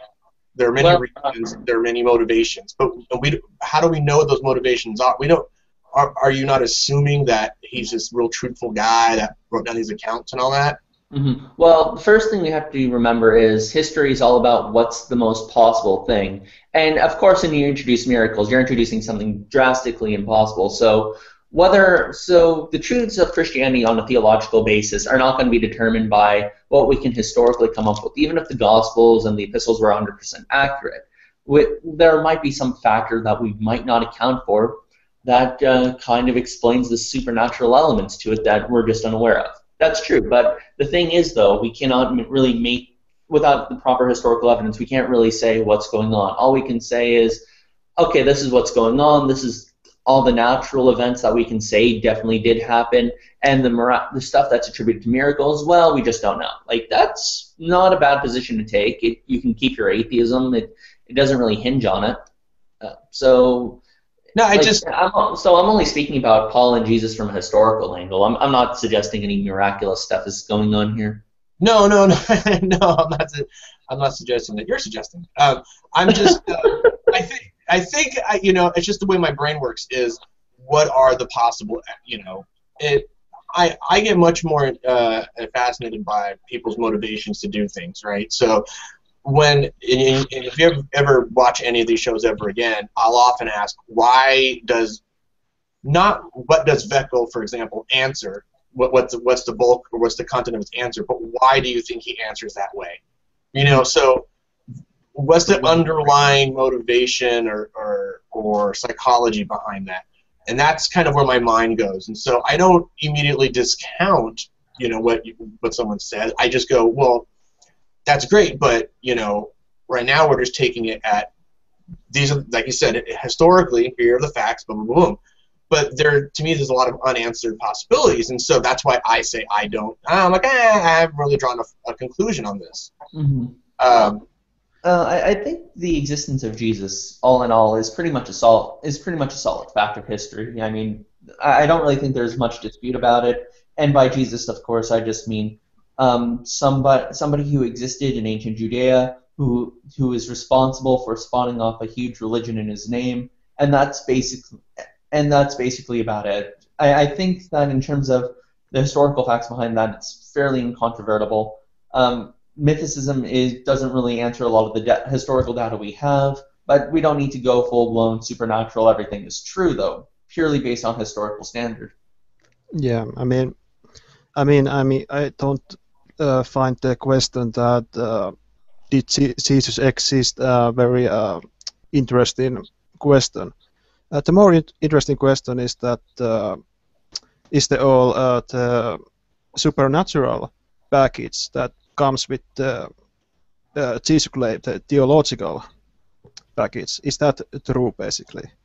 I mean, the history is as you said, Maximus, it is very solid. It is consensus, it is agreed that Jesus exists, so I don't think there's really anything to argue in that front.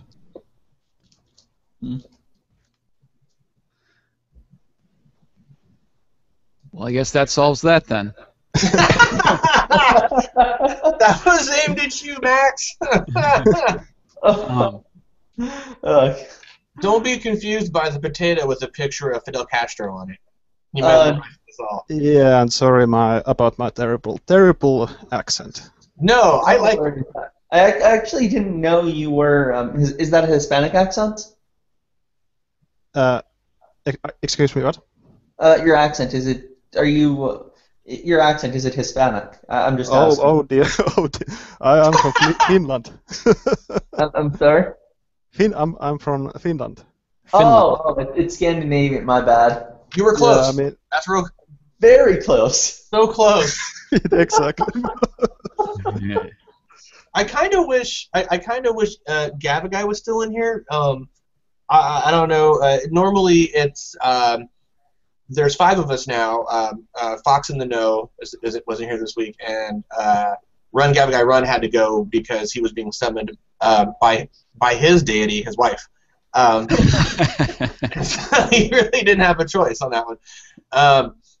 But he made a comment. It was funny. He was in a room, and I would not dare put you in the same company as like a G-Man or a Vekl or a Jonny KZJ, ZJ, whatever the fuck that guy's name is. But they were going off on something. Paul, and he goes, oh, you guys don't worship God. You guys worship Paul. And they all blew a gasket. And they're like, ah! And there was like craziness and madness for like 30 seconds. That when someone do you find that a lot of the that a lot of this is based on just Paul's writing? Like Oh yeah, definitely. A lot of the Christian faith is, if the Christian faith is essentially Jesus' words spoken through a Paulinian lens. That's how we are as Christians forced to look at Christ. Now, if you take Paul out and just leave Jesus as is alone, the messages themselves don't really contradict one another in terms of in terms of the foundations of the law, for example, they're fairly much on the same page. The only thing is, though, that Paul has to establish how we are to interact with the law after Christ is no longer with us, because Christ doesn't really give us too much on the nature of his death and resurrection and the process of the atonement that Paul himself does. However, I would state that the fact that Paul is the one who gives us this kind of lens to look at it, and the fact that the early church went along with it and confirmed it, shows at least a disposition to hold Paul at least reliable within that context. You know, presupposing that God is using Paul to keep his word alive, especially if the road to Damascus thing actually did happen. Well, there is that presupposing thing. Well, you also have the kind of circular situation where, yeah, a lot of the church agrees with Paul, but that's in large part because Paul is the one who is creating the church. Mm-hmm. So, I mean, we would expect that the church would agree with Paul because Paul is the one who created the church. Partially. I mean, he had to. He did have to earn their trust in the beginning of it all, and yeah, not sure. to But I mention, mean, he's converting primarily pagans, so it's not like he's converting much in the way of Jews who already have a preconceived notion of God or all these things. In fact, most of the Jews rejected this idea. Paul being one of the few people who was Jewish and became a Christian. Mm-hmm. If you look at the writings of Paul, what becomes fairly apparent if you look into it is that Paul does, even though he's writing to a Gentile audience, he does still keep it Jewish. Well, actually, he keeps it Jewy. He keeps it real Jewy. Real Jew, yeah. If you actually look at what's called the New Perspectives on Paul, and this is put forward by people such as, let's see, Charles Sanders Peirce and N.T. Wright, and there was actually kind of a big revival on Paul's more Jewish elements. And if you look at something like the Book of Romans, there's this huge reliance upon Jewish creation theology as a way of explaining the new covenants. And it does really stick out. So if Paul is appealing to Greek audiences, we should expect that this kind of stuff wouldn't happen. But what it does end up happening is that Paul still keeps it very Jewish. It's only later in, let's say, Galatians, where you kind of get where you might kind of, it's written in Paul's name, but it's most likely, and even more conservative scholars agree, like F.F. Bruce, it's far more likely that what's going on is a disciple of Paul is writing on behalf of his name, and he's kind of introducing these newer concepts of grace along with it. And you still see the Jewish elements there too, but what's going on is it's kind of being assimilated into Greek or Hellenistic realm of thought, because the old perspectives are actually still kind of only emerged from Galatians, and the old perspectives look into Paul's actual authentic writings from that angle. Yeah. Sure, but still, it's the people he's converting are going to generally agree with him. Yeah, generally yes, but he does seem to. But if you look at some of the if some of the writings in the New Testament directed to Jews, such as the Epistle to the Hebrews, which some people say is Paul's writing, but yeah, it's rather likely it's not going to be Paul's writing. But there are a lot of Pauline themes that are still kept up, even in that writing, and that is directed to Jewish or Hebrew people. There's even this notion of the law being obsolete. Sorry about that. That was traffic outside. No problem. So, yeah, this is kind of the stuff I learned while taking biblical studies at the seminary. Although it's not an evangelical or conservative seminary, it's a seminary. It's a very liberal and open seminary. So so no one in the seminary is held up on biblical inerrancy or The Bible is 100% the Word of God, face value. Don't use anything but the King James. It's not that kind of seminary. But by then it's hanging out. We're like, oh shit, we're all Christians now. No, I do find that kind of stuff interesting too. But I probably should get going here pretty quick. Yeah, we've been on for, this is probably the longest we've ever been on. You said it was going to be a short one. I know. I didn't mean to. It was because you guys got on so late. We started at 11 actually, and I generally keep about an hour, hour and a half, because I don't want this to turn into Deeper Than Dogma or something like that, where it's like we're on for 8 hours. So this is actually the longest show. We would have been off clearly by now if you hadn't shown up. It was an interesting conversation. Thanks for extending it. Yeah, no, for sure. I think this is a good stopping point because I have to drive out down the coast to San Diego and look at some beaches and stuff. So I'm gonna. What do I call you, Max? Maximus? Max or Maximus is fine. Maximus. Thanks for stopping by. You're more than welcome. The show is on every 2 weeks. We do it opposite the Magic Sandwich Show for obvious reasons.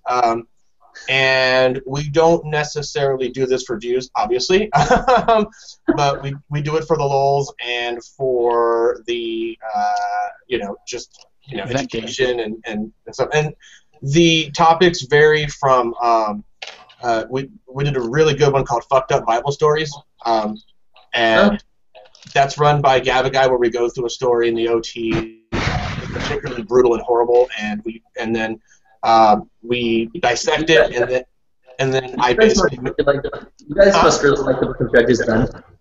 I'm sorry. You guys must really love the Book of Judges, then. And yeah, I think it was actually Judges was the last one, and Gavagai knows more about the Bible, I think, than and probably Turtle know more than I do, obviously. Fox who is in here is more of the philosophy guy. Potato's here because he's a handsome devil, and I'm here to make bad jokes. So in reality, that's the makeup. But